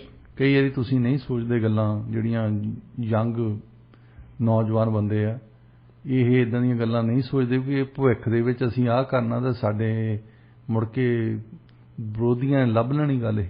ਹਾਂਜੀ। ਤੇ ਹੁਣ ਉਹਨਾਂ ਨੇ ਲੱਭ ਲਈ, ਖਾਸ ਤੌਰ ਤੇ ਇਲੈਕਸ਼ਨ ਦੇ ਸਮੇਂ। ਅੱਗੇ ਉਹ ਹੈਲਥ ਮਿਨਿਸਟਰ ਵੀ ਰਹੇ ਆ। ਹਾਂਜੀ। ਤੇ ਇੰਨਾ ਚਿਰ ਰਹੇ ਆ, ਉਹਨਾਂ ਨੇ ਚੁੱਪ, ਜੇ ਪਹਿਲਾਂ ਪਤਾ ਲੱਗਾ ਹੋਵੇ ਨਾ, ਹਮੇਸ਼ਾ ਹੀ ਵਿਰੋਧੀ ਕਹਿੰਦੇ ਹੁੰਦੇ ਵੀ ਉਦੋਂ ਇਹ ਹੁਣ ਨਾ ਦਿਓ ਖਬਰ, ਉਦੋਂ ਦੇਵਾਂਗੇ ਜਦੋਂ ਇਲੈਕਸ਼ਨ ਕਾਲ ਕਰ ਲਈ। ਸੇਵ ਕਰਕੇ ਰੱਖ ਲੈਂਦੇ ਆ, ਸੇਵ ਕਰਕੇ ਰੱਖਦੇ ਆ ਜੀ। ਸੋ ਐਨ ਮੌਕੇ ਤੇ ਡੰਕੇ ਚੋਟ ਮਾਰੀ ਉਹਨਾਂ ਨੇ। ਹੁਣ ਕਹਿੰਦੇ ਆ ਨਾ ਵੀ ਉਹਨਾਂ ਨੂੰ ਜ਼ਿੰਮੇਵਾਰੀ ਲੈਂਦੇ ਹੋਏ ਸਟੈਪ ਡਾਊਨ ਕਰਨਾ ਚਾਹੀਦਾ। ਉਹਨਾਂ ਨੇ ਇਹ ਵੀ ਆ, ਤਾਂ ਦੂਸਰੇ ਪਾਸੇ ਥੋੜੀ ਲਿਬਰਲ ਲੀਡਰ ਇਹ ਵੀ ਕਹਿ ਰਹੇ ਸੀ ਕਿ ਚਲੋ ਠੀਕ ਹੈ, ਮਾਫੀ ਮੰਗ ਲਈ ਹੈ, ਇਹ ਕਾਫੀ ਆ। ਹਾਂਜੀ। ਕਿਉਂਕਿ ਉਹਨਾਂ ਨੂੰ ਡਰ ਆ ਵੀ ਸਾਡੇ ਚੋਂ ਨਾ ਕੋਈ ਇਦਾਂ ਨਿਕਲਿਆ ਹੋਵੇ ਨਾ। ਉਹ ਹਰ ਇੱਕ ਨੂੰ ਫਿਰ ਆਪਣਾ ਆਪਣਾ ਡਰ ਤਾਂ ਹੁੰਦਾ ਹੀ, ਚੋਰ ਦੀ ਦਾੜੀ 'ਚ ਤਿਣਕਾ ਤਾਂ ਹੁੰਦਾ ਹੀ ਆ। ਡਾਕਟਰ ਸਾਹਿਬ ਜੀ, ਡਾਕਟਰ ਸਾਹਿਬ, ਜਰਮਨੀ ਤੇ ਕਤਰ LNG ਸਪਲਾਈ ਡੀਲ ਨੂੰ ਲੈ ਕੇ ਇੱਕ ਐਗਰੀਮੈਂਟ ਕਰਨ ਵਾਲੇ ਸੀ, ਜਿਹਦੇ ਵਿੱਚ ਉਹ ਅਸਫਲ ਰਹੇ ਨੇ। ਕੀ ਕਾਰਨ ਆ ਕਿ ਜਿਹੜੀ ਇਹ ਗੱਲਬਾਤ ਸਿਰੇ ਨਹੀਂ ਚੜ ਸਕੀ? ਦੇਖੋ, ਜਿਹੜੀ ਯੂਕਰੇਨ ਰਸ਼ੀਆ ਦੀ ਲੜਾਈ ਹੋ ਰਹੀ ਹੈ ਉਹਦੇ ਵਿੱਚ ਭਾਵੇਂ ਅਮਰੀਕਾ ਡਾਇਰੈਕਟਲੀ ਨਹੀਂ ਇਨਵੋਲਵ, ਪਿਛਲੇ ਹਫ਼ਤੇ ਹੀ ਉਹਨਾਂ ਨੇ $40 ਬਿਲੀਅਨ ਦੀ ਮਨਜ਼ੂਰੀ ਦਿੱਤੀ ਆ। ਹੁਣ ਹਾਂਜੀ, $40 ਬਿਲੀਅਨ ਬਹੁਤ ਜ਼ਿਆਦਾ ਪੈਸੇ ਜੀ। ਉਹ ਇਸ ਕਰਕੇ ਨਹੀਂ ਕਿ ਯੂਕਰੇਨ ਨੂੰ ਬਚਾਉਣ ਲਈ, ਇਸ ਕਰਕੇ ਕਿ ਉਹ ਲੜਨ, ਉਹ ਮਰਨ ਤੇ ਰਸ਼ੀਆ ਕਮਜ਼ੋਰ ਹੋਵੇ। ਅੱਛਾ, ਫਿਰ ਇਹ ਪ੍ਰੈਸ਼ਰ ਪਾਉਂਦੇ ਆ ਆਪਣੀਆਂ ਐਲਾਈਜ਼ ਤੇ, ਸਾਰੇ ਯੂਰਪ ਤੇ, ਕਿ ਭਾਈ ਅਸੀਂ ਤਾਂ ਦੇਖੋ ਪੈਸੇ ਦੇਣ ਲੱਗੇ ਹਾਂ, ਤੁਸੀਂ ਕਮ ਸੇ ਕਮ ਜਿਹੜਾ ਗੈਸ ਲੈਂਦੇ ਆ, ਆਇਲ ਲੈਂਦੇ ਆ, ਹੋਰ ਚੀਜ਼ਾਂ ਵੇਚਦੇ ਆ, ਉਹਨਾਂ ਨੂੰ ਲੈਂਦੇ ਆ, ਉਹ ਬੰਦ ਤਾਂ ਕਰੋ। ਫਿਰ ਉਹਨਾਂ ਨੇ ਪ੍ਰਪੋਜ਼ਲ ਦਿੱਤੀ ਸੀ ਕਿ ਜਿਹੜੀ LNG ਆ, ਗੈਸ ਜਿਹਨੂੰ ਅਸੀਂ ਕਹਿੰਦੇ ਆ, ਉਹ ਅਮਰੀਕਾ ਤੇ ਕੈਨੇਡਾ ਵਾਲੇ ਇੱਥੋਂ ਭੇਜ ਦਿਆ ਕਰਨਗੇ ਟੈਂਕਰਸ। ਪਰ ਇਹਨਾਂ ਦੀਆਂ ਜਿਹੜੀਆਂ ਸਪਲਾਈ ਕੰਪਨੀਆਂ ਆ, ਇਹ ਕਹਿੰਦੇ ਕਿ ਅਸੀਂ ਸਸਤੀ ਨਹੀਂ ਦੇ ਸਕਦੇ ਜਿੰਨੀ ਸਸਤੀ ਕਟਰ ਵਾਲੇ ਦੇ ਸਕਦੇ ਜੀ। ਇੱਕ ਤਾਂ ਉਹ ਲਾਗੇ ਆ, ਹਾਂਜੀ, ਦੂਸਰਾ ਵੈਸੇ ਵੀ ਉਹਨਾਂ ਦੇ ਜ਼ਿਆਦਾ ਆਇਆ ਸਾਡੇ ਨੂੰ ਗੈਸ, ਪ੍ਰੋਡਕਸ਼ਨ ਉਹਨਾਂ ਦੀ ਸੌਖੀ ਆ ਥੋੜੀ ਜੀ। ਤੇ ਉਹਨਾਂ ਨੇ ਕਟਰ ਵਾਲੇ ਵੀ ਹੁਣ ਇਸ ਗੱਲ ਤੇ ਤਾਂ ਬੈਠੇ ਨਹੀਂ, ਤੇ ਅਮਰੀਕਾ ਤੇ ਕੈਨੇਡਾ ਨੇ ਸਾਨੂੰ ਕਹਿ ਦਿੱਤਾ ਠੀਕ ਹੈ ਇਹਨਾਂ ਨੂੰ ਦੇ ਦੇਵਾਂਗੇ। ਉਹ ਕਹਿੰਦੇ ਦੇ ਦਿੰਦੇ, ਕੋਈ ਗੱਲ ਨਹੀਂ। ਪਰ ਉਹਨਾਂ ਨੂੰ ਇੱਕ ਗੱਲ ਦਾ ਪਤਾ ਲੱਗ ਗਿਆ ਕਟਰ ਵਾਲਿਆਂ ਨੂੰ ਕਿ ਇਹ ਵਕਤੀ ਤੌਰ ਤੇ ਲੱਭਦੇ ਫਿਰਦੇ ਆ ਗੈਸ। ਇਹ ਹੁਣ ਚਾਹੁੰਦੇ ਆ ਕਿ ਰਸ਼ੀਆ ਦੀ ਗੈਸ ਬੰਦ ਕੀਤੀ ਜਾਵੇ ਤੇ ਸਾਡੇ ਤੋਂ ਗੈਸ ਲੈ ਲੈਣ। ਤੇ ਉਹਨਾਂ ਨੇ ਕਟਰ ਵਾਲਿਆਂ ਨੇ ਕਿਹਾ ਵੀ ਜਿਹੜਾ ਗਾਹਕ ਹੁੰਦਾ ਆ ਉਹ ਤੁਹਾਨੂੰ ਲੌਂਗ ਟਰਮ ਗਾਹਕ ਫਾਇਦੇ 'ਚ ਰਹਿੰਦਾ। ਹਾਂਜੀ, ਤੁਸੀਂ ਕਈ ਵਾਰੀ ਸੁਣਦੇ ਕਿ ਨਹੀਂ, ਕਈ ਵੈਦ ਹਕੀਮ ਹੁੰਦੇ ਬੈਠੇ, ਉਹ ਕਹਿਣਗੇ ਜੀ ਇਹ ਵੈਦ ਇੰਨਾ ਚੰਗਾ ਆ ਬੰਦਾ ਇਹ ਤੋਂ 35 ਸਾਲ ਦਾ ਹੁੰਦਾ, ਵੀ ਜੇ ਚੰਗਾ ਹੁੰਦਾ ਤਾਂ ਇਹਨੂੰ ਪਹਿਲੇ ਸਾਲ ਨਾਲ ਠੀਕ ਕਰਦਾ। ਹਾਂਜੀ। ਸਾਡੇ ਉੱਥੇ ਮੈਂ ਦਿੱਲੀ ਜਾਂਦਾ ਹੁੰਦਾ, ਉਹਨਾਂ ਦੇ ਨਾਲ ਹੀ ਆ ਭਾਟੀਆ ਸਾਹਿਬ। ਕਹਿੰਦੇ ਜੀ ਭਾਟੀਆ ਸਾਹਿਬ ਦੇ ਕੋਲ ਕਈ ਮਰੀਜ਼ ਤਾਂ 40 ਸਾਲ ਦੇ ਆਉਂਦੇ ਆ। ਮੈਂ ਕਿਹਾ 40 ਸਾਲ ਦੇ ਤਾਂ ਹੀ ਆਉਂਦੇ, ਠੀਕ ਕਰੇ ਕਦੇ ਕਿਸੇ ਨੂੰ। ਹਾਂਜੀ। ਤੇ ਇਹਦੇ ਵਿੱਚ ਜਿਹੜਾ ਵੈਦ ਆ ਉਹੀ ਵਧੀਆ ਆ, ਜਿਹੜਾ ਮੁੜ ਕੇ ਆਪਣੇ ਕੋਲ ਸੱਦ ਰਿਹਾ। ਕੋਈ ਬਿਜ਼ਨਸ ਜੇ ਤੁਸੀਂ 6 ਮਹੀਨਿਆਂ ਲਈ ਤਾਂ ਕੰਟਰੈਕਟ ਕਰਨੋਂ ਰਹੇ ਜੀ, ਤੇ ਜੇ ਉਹਨਾਂ ਨੇ ਸਸਤੀ, ਜਿੱਦਾਂ ਅਮਰੀਕਾ ਵਾਲੇ ਪ੍ਰੈਸ਼ਰ ਪਾਉਂਦੇ ਨਾ ਕਿ ਤੁਸੀਂ ਸਸਤੀ ਦਿਓ ਥੋੜੀ ਜਿਹੀ, ਕਮ ਸੇ ਕਮ ਉਸ ਪ੍ਰਾਈਸ ਤੇ ਤਾਂ ਦਿਓ ਜਿਹੜੀ ਰਸ਼ੀਆ ਵਾਲੇ ਕਰਦੇ ਆ ਜੀ, ਕਿਉਂਕਿ ਰਸ਼ੀਆ ਵਾਲੇ ਤਾਂ ਪਾਈਪਲਾਈਨ ਲਾਤੀਆਂ ਉਹਨਾਂ ਨੇ। ਹਾਂਜੀ, ਕੱਲ ਯੂਕਰੇਨ ਵਾਲਿਆਂ ਨੇ ਐਕਚੁਅਲੀ ਬੰਦ ਵੀ ਕੀਤੀਆਂ। ਕਈ ਪਾਈਪਲਾਈਨਸ ਉਹਨਾਂ ਦੇ ਥਰੂ ਆਉਂਦੀਆਂ ਸੀ ਯੂਕਰੇਨ ਦੇ ਥਰੂ। ਹਾਂਜੀ, ਉਹਨਾਂ ਨੇ ਟੈਪ ਬੰਦ ਕਰਤੀ। ਉਹ ਬਹਾਨਾ ਇਹ ਲਾਇਆ ਕਿ ਰਸ਼ੀਆ ਵਾਲੇ ਬੰਬ ਮਾਰਦੇ ਆ, ਪਤਾ ਨਹੀਂ ਇੱਥੇ ਵੀ ਮਾਰ ਦੇਣ। ਤੇ ਹੁਣ ਉਹਦੇ ਨਾਲ 20-25% ਜਿਹੜੀ ਹੈ ਯੂਰਪੀਅਨ ਯੂਨੀਅਨ ਦੀ ਗੈਸ ਬੰਦ ਹੋ ਗਈ। ਹਾਂਜੀ। ਤੇ ਇੱਕਦਮ ਉਹਨਾਂ ਨੂੰ ਲੋੜ ਪੈਂਦੀ ਹੈ। ਪਰ ਕਟਰ ਵਾਲਿਆਂ ਨੂੰ ਇੰਨਾ ਪਤਾ ਲੱਗ ਗਿਆ ਕਿ ਇਹ ਸਿਰਫ ਗਾਹਕ ਆ ਸਾਡੇ 3 ਮਹੀਨਿਆਂ ਲਈ, 6 ਮਹੀਨਿਆਂ ਲਈ ਜਾਂ ਸਾਲ ਲਈ। ਤੇ ਉਹਨਾਂ ਨੇ ਮੰਗ ਕਰ ਲਈ ਕਿ ਜੇ ਸਾਈਨ ਕਰਨੇ ਸਾਡੇ ਨਾਲ 30 ਸਾਲਾਂ ਦੇ ਕਰੋ। ਹਾਂਜੀ। ਫਿਰ ਵੇਚਾਂਗੇ ਤਾਂ ਹੌਲੀ ਹੌਲੀ ਵੇਚਾਂਗੇ ਤੁਹਾਨੂੰ। ਜੇ ਇੰਨੀ ਸਸਤੀ ਤੁਸੀਂ ਮੰਗਦੇ ਆ ਫੇਰ ਤਾਂ ਫਾਇਦਾ ਸਾਨੂੰ ਤਾਂ ਹੀ ਆ ਜੇ ਜ਼ਿਆਦਾ ਚਿਰ ਦੇਵਾਂਗੇ ਤੁਹਾਨੂੰ ਗੈਸ। ਜੀ। ਜਰਮਨੀ ਵਾਲੇ ਕਹਿੰਦੇ ਕਿ ਨਹੀਂ, ਅਸੀਂ 30 ਸਾਲਾਂ ਦਾ ਨਹੀਂ ਕਰਨਾ, ਕਿਉਂਕਿ ਉਹਨਾਂ ਨੂੰ ਪਤਾ ਹੈ 2 ਪਾਈਪਲਾਈਨ ਤਾਂ ਉਹਨਾਂ ਦੀ ਸਿੱਧੀਆਂ ਹੀ ਆਈਆਂ ਆ ਉੱਥੇ। ਹਾਂਜੀ। ਬਲੈਕ ਸੀ ਥਾਈਂ ਕੱਢੀਆਂ ਆ ਜਿਹੜੀਆਂ ਉਹ ਬੰਦ ਕਰਨਾ ਚਾਹੁੰਦੇ, ਅਜੇ ਤਾਈਂ ਬੰਦ ਨਹੀਂ ਕੀਤੀਆਂ ਵੈਸੇ ਜੀ। ਪਰ ਉਹ ਕਹਿੰਦੇ ਕਿ ਜੇ ਰਸ਼ੀਆ ਨੂੰ ਤੋਂ ਸੈਂਕਸ਼ਨ ਲਾਉਣੇ ਆ ਅਸੀਂ ਪੂਰੇ, ਤਾਂ ਸਾਨੂੰ ਪਹਿਲਾਂ ਗਾਰੰਟੀ ਕਰੋ। ਵੈਸੇ ਤਾਂ ਅਮਰੀਕਾ ਕਰਾਉਂਦਾ ਜੋ ਕਰਾਉਂਦਾ, ਕਟਰ ਵਾਲੇ ਆਪਣੇ ਆਪ ਨਹੀਂ ਕਹਿ ਸਕਦੇ ਉਹਨਾਂ ਨੂੰ ਕੁਝ ਵੀ। ਇਹਨਾਂ ਨੇ ਕਟਰ ਤੇ ਜ਼ੋਰ ਪਾਇਆ ਸੀ, ਜਿਵੇਂ ਪਹਿਲਾਂ ਸਾਊਦੀ ਅਰੇਬੀਆ ਤੇ ਜ਼ੋਰ ਪਾਉਂਦੇ ਸੀ ਕਿ ਤੁਸੀਂ ਪ੍ਰੋਡਕਸ਼ਨ ਵਧਾਓ ਤੇ ਆਇਲ ਦੀਆਂ ਕੀਮਤਾਂ ਘਟਣ। ਉਹ ਮੰਨੇ ਨਹੀਂ। ਦੇਖੋ ਜੋ ਬਾਈਡਨ ਜਾ ਨਹੀਂ ਸਕੇ ਉੱਥੇ ਜੀ। ਪਹਿਲਾਂ ਇਹਨਾਂ ਨੇ ਅਪ੍ਰੈਲ ਦੇ ਵਿੱਚ ਟ੍ਰਿਪ ਆਰਗੇਨਾਈਜ਼ ਕਰਦੇ ਸੀ। ਉਹ ਇਹਨਾਂ ਨੇ ਉੱਥੇ ਜਿਹੜਾ ਖਸ਼ੋਗੀ ਦਾ ਮੁਕੱਦਮਾ ਟਰਕੀ 'ਚ ਚੱਲਦਾ ਸੀ ਉਹ ਵੀ ਸ਼ਿਫਟ ਕਰਤਾ ਸੀ। ਪਰ ਉਹਦੇ ਬਾਵਜੂਦ ਵੀ ਸਾਊਦੀ ਅਰੇਬੀਆ ਇਸ ਗੱਲ ਨੂੰ ਨਹੀਂ ਮੰਨਿਆ ਕਿ ਅਸੀਂ ਪ੍ਰੋਡਕਸ਼ਨ ਵਧਾ ਦੇਣੀ। ਕਿਉਂਕਿ ਉਹ ਵੀ ਸੋਚਦੇ ਆ ਕਿ ਠੀਕ ਹੈ, ਤੁਹਾਨੂੰ ਜੇ ਫਾਇਦਾ ਹੁੰਦਾ ਤਾਂ ਸਾਨੂੰ ਵੀ ਆ। ਹੁਣ ਕੀਮਤਾਂ ਵਧੀਆਂ ਆਇਲ ਦੀਆਂ, ਪਹਿਲਾਂ ਤਾਂ ਕਈ ਸਾਲ ਕੀਮਤਾਂ ਬਹੁਤ ਥੱਲੇ ਰਹੀਆਂ। ਇੱਕ ਜ਼ਮਾਨੇ ਦੇ ਵਿੱਚ ਇਹ ਆ ਗਿਆ ਸੀ ਪਿਛਲੇ ਸਾਲ ਟੈਕਸਸ ਦੇ ਵਿੱਚ ਇੱਕ ਰਿਫਾਈਨਰੀ ਵਾਲਿਆਂ ਨੇ ਜਿੱਥੇ ਆਇਲ ਉਹਨਾਂ ਨੇ ਰੱਖਿਆ ਸੀ, ਕਰੂਡ ਆਇਲ ਨਾ, ਉਹਨਾਂ ਨੇ ਮੁਫਤ ਵੇਚਿਆ। ਕਿਉਂਕਿ ਜਿਹੜਾ ਤੁਸੀਂ ਰੱਖਦੇ ਆ ਵੇਅਰ ਹਾਊਸ ਦੇ ਵਿੱਚ ਇੱਕ ਜਗ੍ਹਾ ਤੇ ਸਟੋਰ ਕਰਕੇ ਰੱਖਦੇ ਆ, ਉਹ ਤੇ ਕਾਸਟ ਆਉਂਦੀ ਤੁਹਾਡੀ ਰੋਜ਼ ਹੀ। ਤਾਂ ਉਹ ਕਾਸਟ ਜਿਹੜੀ ਉਹ ਘਾਟੇ 'ਚ ਜਾ ਰਹੇ ਸੀ, ਉਹਨਾਂ ਨੇ ਮੁਫਤ ਚੁਕਾਇਆ ਉੱਥੇ। ਤੇ ਹੁਣ ਮੌਕਾ ਮਿਲ ਗਿਆ ਆਇਲ ਪ੍ਰੋਡਿਊਸਿੰਗ ਕੰਪਨੀਜ਼ ਨੂੰ ਕਿ ਹੁਣ ਪੈਸੇ ਬਣਾਓ। ਹੁਣ ਤਾਂ ਜਿੰਨੇ ਮਰਜ਼ੀ ਬਣਾ ਸਕਦੇ ਆ, ਹਾਲਾਤ ਇਹੋ ਜਿਹੇ ਆ, ਮੌਜਾਂ ਲੱਗੀਆਂ ਉਹਨਾਂ ਦੀਆਂ। ਡਾਕਟਰ ਸਾਹਿਬ, ਰੁਕ ਕਰਦੇ ਅਗਲੀ ਖਬਰ ਵੱਲ ਤੇ ਗੱਲ ਕਰਦੇ ਆ ਇਜ਼ਰਾਈਲ ਦੁਆਰਾ ਗਾਜ਼ਾ ਦੇ ਵਿੱਚ ਜੋ ਤਬਾਹੀ ਮਚਾਈ ਗਈ ਆ। ਕਿੰਨੇ ਹੀ ਸਾਰੇ ਲਗਭਗ ਹਜ਼ਾਰਾਂ ਦੀ ਗਿਣਤੀ ਦੇ ਵਿੱਚ ਜਿਹੜੇ ਘਰ ਨੇ ਉਹ ਤਬਾਹ ਹੋ ਗਏ ਆ। ਕੀ ਕਹਿਣਾ ਚਾਹੋਗੇ? ਗਾਜ਼ਾ ਤੇ ਵੈਸਟ ਬੈਂਕ 2 ਪੈਲਸਟੀਨੀਅਨ ਆਟੋਨਮਸ ਟੈਰੀਟਰੀ ਨੂੰ ਅਸੀਂ ਕਹਿੰਦੇ ਆ। ਇਹਨਾਂ ਦੇ ਵਿੱਚ ਇੱਕ ਗੱਲ ਆਉਂਦੀ ਹੈ 1948 ਦੇ ਵਿੱਚ ਜਦੋਂ ਪੈਲਸਟਾਈਨ ਪੈਲਸਟਾਈਨ ਤੇ ਰੂਲ ਕਰਦੇ ਹੁੰਦੇ ਸੀ ਬ੍ਰਿਟਿਸ਼, ਅੰਗਰੇਜ਼ਾਂ ਦਾ ਰਾਜ। ਜਦੋਂ ਕਹਿੰਦੇ ਸੀ ਵੀ ਸੂਰਜ ਛੁਪਦਾ ਹੀ ਨਹੀਂ, ਸੂਰਜ ਇੱਥੇ ਵੀ ਨਹੀਂ ਛੁਪਦਾ, ਇੱਥੇ ਵੀ ਇਹਨਾਂ ਦਾ ਰਾਜ ਸੀ। ਲੈਬਨਾਨ ਦਿੱਤਾ ਸੀ ਫਰਾਂਸ ਵਾਲਿਆਂ ਨੂੰ ਤੇ ਪੈਲਸਟਾਈਨ ਇਹਨਾਂ ਦੇ ਹੱਥ ਸੀ। ਇਹਨਾਂ ਨੇ ਜੂਇਸ਼ ਲੌਬੀ ਨੂੰ ਖੁਸ਼ ਕਰਨ ਲਈ, ਕਿਉਂਕਿ ਯਹੂਦੀ ਲੋਕਾਂ ਤੇ ਜਿੰਨਾ ਅਤਿਆਚਾਰ ਯੂਰਪੀਅਨ ਨੇ ਕੀਤਾ ਨਾ, ਉਹਨਾਂ ਕਿਸੇ ਨੇ ਕੋਈ ਨਹੀਂ ਕਰ ਸਕਦਾ। ਹਰ ਜਗ੍ਹਾ ਤੇ ਰਸ਼ੀਆ ਦਾ ਮੰਨਿਆ ਹੁੰਦਾ ਸੀ ਜ਼ਾਰ ਦਾ ਕਿ ਜਦੋਂ ਵੀ ਕੋਈ ਪ੍ਰੋਬਲਮ ਆ ਜਾਣੀ ਤਾਂ ਯਹੂਦੀ ਚਾਰ ਮਰਾ ਦਿਓ। ਪ੍ਰੋਗਰਾਮ ਜਿਹੜਾ ਵਰਡ ਯੂਜ਼ ਕਰਦੇ ਆ ਉਹ ਉੱਥੇ ਦਾ ਰਸ਼ੀਆ ਦਾ ਵਰਡ ਆ। ਤੇ ਉਹਨਾਂ ਨੇ 1917 ਦੇ ਵਿੱਚ ਬੈਲਫਾਸਟ ਡੈਕਲੇਰੇਸ਼ਨ ਨੂੰ ਕਹਿੰਦੇ, ਜਿਹੜਾ ਯਹੂਦੀਆਂ ਦੇ ਨਾਲ ਜ਼ਾਇਨਿਸਟਾਂ ਦੇ ਨਾਲ ਵਾਅਦਾ ਕੀਤਾ ਸੀ ਅੰਗਰੇਜ਼ਾਂ ਨੇ ਕਿ ਤੁਸੀਂ ਕਹਿੰਦੇ ਅਸੀਂ ਉੱਠ ਕੇ ਆਏ ਹਾਂ ਪੈਲਸਟਾਈਨ ਤੋਂ, ਜਿਹਨੂੰ ਇਜ਼ਰਾਈਲ ਹੁਣ ਕਹਿੰਦੇ ਅਸੀਂ, ਕਿ ਉੱਥੇ ਹੀ ਜੇ ਤੁਹਾਡਾ ਦੇਸ਼ ਬਣ ਜਾਵੇ ਤਾਂ ਉਹ ਵਧੀਆ ਗੱਲ। ਉਹ ਕਹਿੰਦੇ ਕਿ ਠੀਕ ਹੈ, ਸਾਨੂੰ ਤਾਂ ਆਪਣਾ ਦੇਸ਼ ਚਾਹੀਦਾ। ਤੇ ਖਾਸ ਤੌਰ ਤੇ ਵਰਲਡ ਵਾਰ 2 ਦੇ ਵਿੱਚ ਜਦੋਂ ਹਿਟਲਰ ਨੇ ਮਾਰੇ ਆ ਇੰਟੈਂਸ਼ਨਲੀ, ਉਦੋਂ ਜੈਨੋਸਾਈਡ ਜਿਹੜਾ ਸ਼ਬਦ ਅਸੀਂ ਯੂਜ਼ ਕਰਦੇ ਹਾਂ, ਕਿਉਂਕਿ ਉਹਨੇ ਨਿਊਰਨਬਰਗ ਟਰਾਇਲ ਦੇ ਵਿੱਚ ਸਟੇਟ ਦੇ ਜਿੰਨੇ ਸੀਕ੍ਰੇਟ ਡਾਕੂਮੈਂਟਸ ਉਹ ਕੱਢ ਕੇ ਦਿਖਾੜੇ ਕਿ ਸਟੇਟ ਐਕਚੁਅਲੀ ਪਲਾਨ ਕੀਤਾ ਉਹਨਾਂ ਨੇ। ਸਟੇਟ ਦੀ ਇੰਟੈਂਸ਼ਨ ਇਹ ਸੀ ਜੀ, ਪੂਰੀ ਪਲਾਨ ਕਰਕੇ ਉਹਨਾਂ ਨੇ ਮਾਰੇ ਬੰਦੇ। ਤੇ ਇਹਨਾਂ ਨੇ ਉਸ ਤੋਂ ਬਾਅਦ ਵਰਲਡ ਵਾਰ 2 ਤੋਂ ਬਾਅਦ ਜਦੋਂ ਦੇਖਿਆ ਕਿ ਇੰਨੇ ਯਹੂਦੀ ਮਾਰ ਦਿੱਤੇ ਆ, ਤੇ ਇਹਨਾਂ ਨੂੰ ਤੁਸੀਂ ਕਹੋ ਕਿ ਸਿੰਪਥੀ ਜਿਹੜੀ ਸੀ ਲੋਕਾਂ ਦੀ ਵਰਲਡ ਦੇ ਵਿੱਚ ਹੀ, ਦੁਨੀਆ ਭਰ ਦੇ ਵਿੱਚ ਹੀ, ਉਹਨਾਂ ਦੇ ਵਿੱਚ ਸਿੰਪਥੀ ਜਿਹੜੀ ਖਾਸ ਤੌਰ ਤੇ ਸੁਪਰ ਪਾਵਰ ਦੀ ਇਹ ਸੀ ਕਿ ਇਹਨਾਂ ਦੇ ਕੋਲ ਜੇ ਕੋਈ ਘਰ ਹੋਵੇ ਤਾਂ ਯਹੂਦੀ ਉੱਥੇ ਰਹਿਣ, ਸੇਫ ਹੋਣ।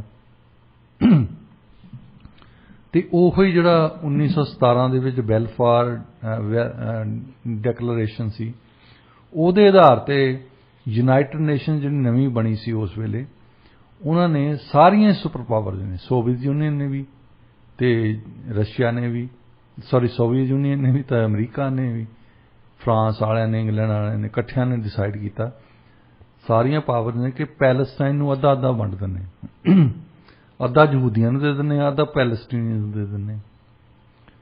1948 ਦੇ ਵਿੱਚ ਇਹ ਵੰਡ ਕਰਤੀ। ਹੁਣ ਅਸੀਂ ਕਈ ਵਾਰੀ ਧਿਆਨ ਨਹੀਂ ਦਿੰਦੇ ਕਿ ਲੀਡਰ ਆ, ਇਹਨਾਂ ਨੇ ਡਿਸਾਈਡ ਕਰ ਲਿਆ। ਲੀਡਰਾਂ ਨੇ ਜੋ ਡਿਸਾਈਡ ਕੀਤਾ ਉਹ ਤੁਹਾਡੇ ਤੇ ਅਸਰ ਪੈਂਦਾ ਜੀ। ਜਿਹੜੇ ਬੰਦੇ ਮੋਢਿਆਂ ਤੇ ਆਪਣੇ ਬੱਚੇ ਚੱਕ ਕੇ ਗਏ ਆ ਪਾਕਿਸਤਾਨ ਨੂੰ ਜਾਂ ਪਾਕਿਸਤਾਨ ਤੋਂ ਇੱਧਰ ਆਏ ਆ, ਉਹਨਾਂ ਨੇ ਫੈਸਲਾ ਨਹੀਂ ਸੀ ਕੀਤਾ, ਪਰ ਨਤੀਜੇ ਉਹਨਾਂ ਨੂੰ ਭੁਗਤਣੇ ਪਏ ਆ। ਜੀ ਬਿਲਕੁਲ।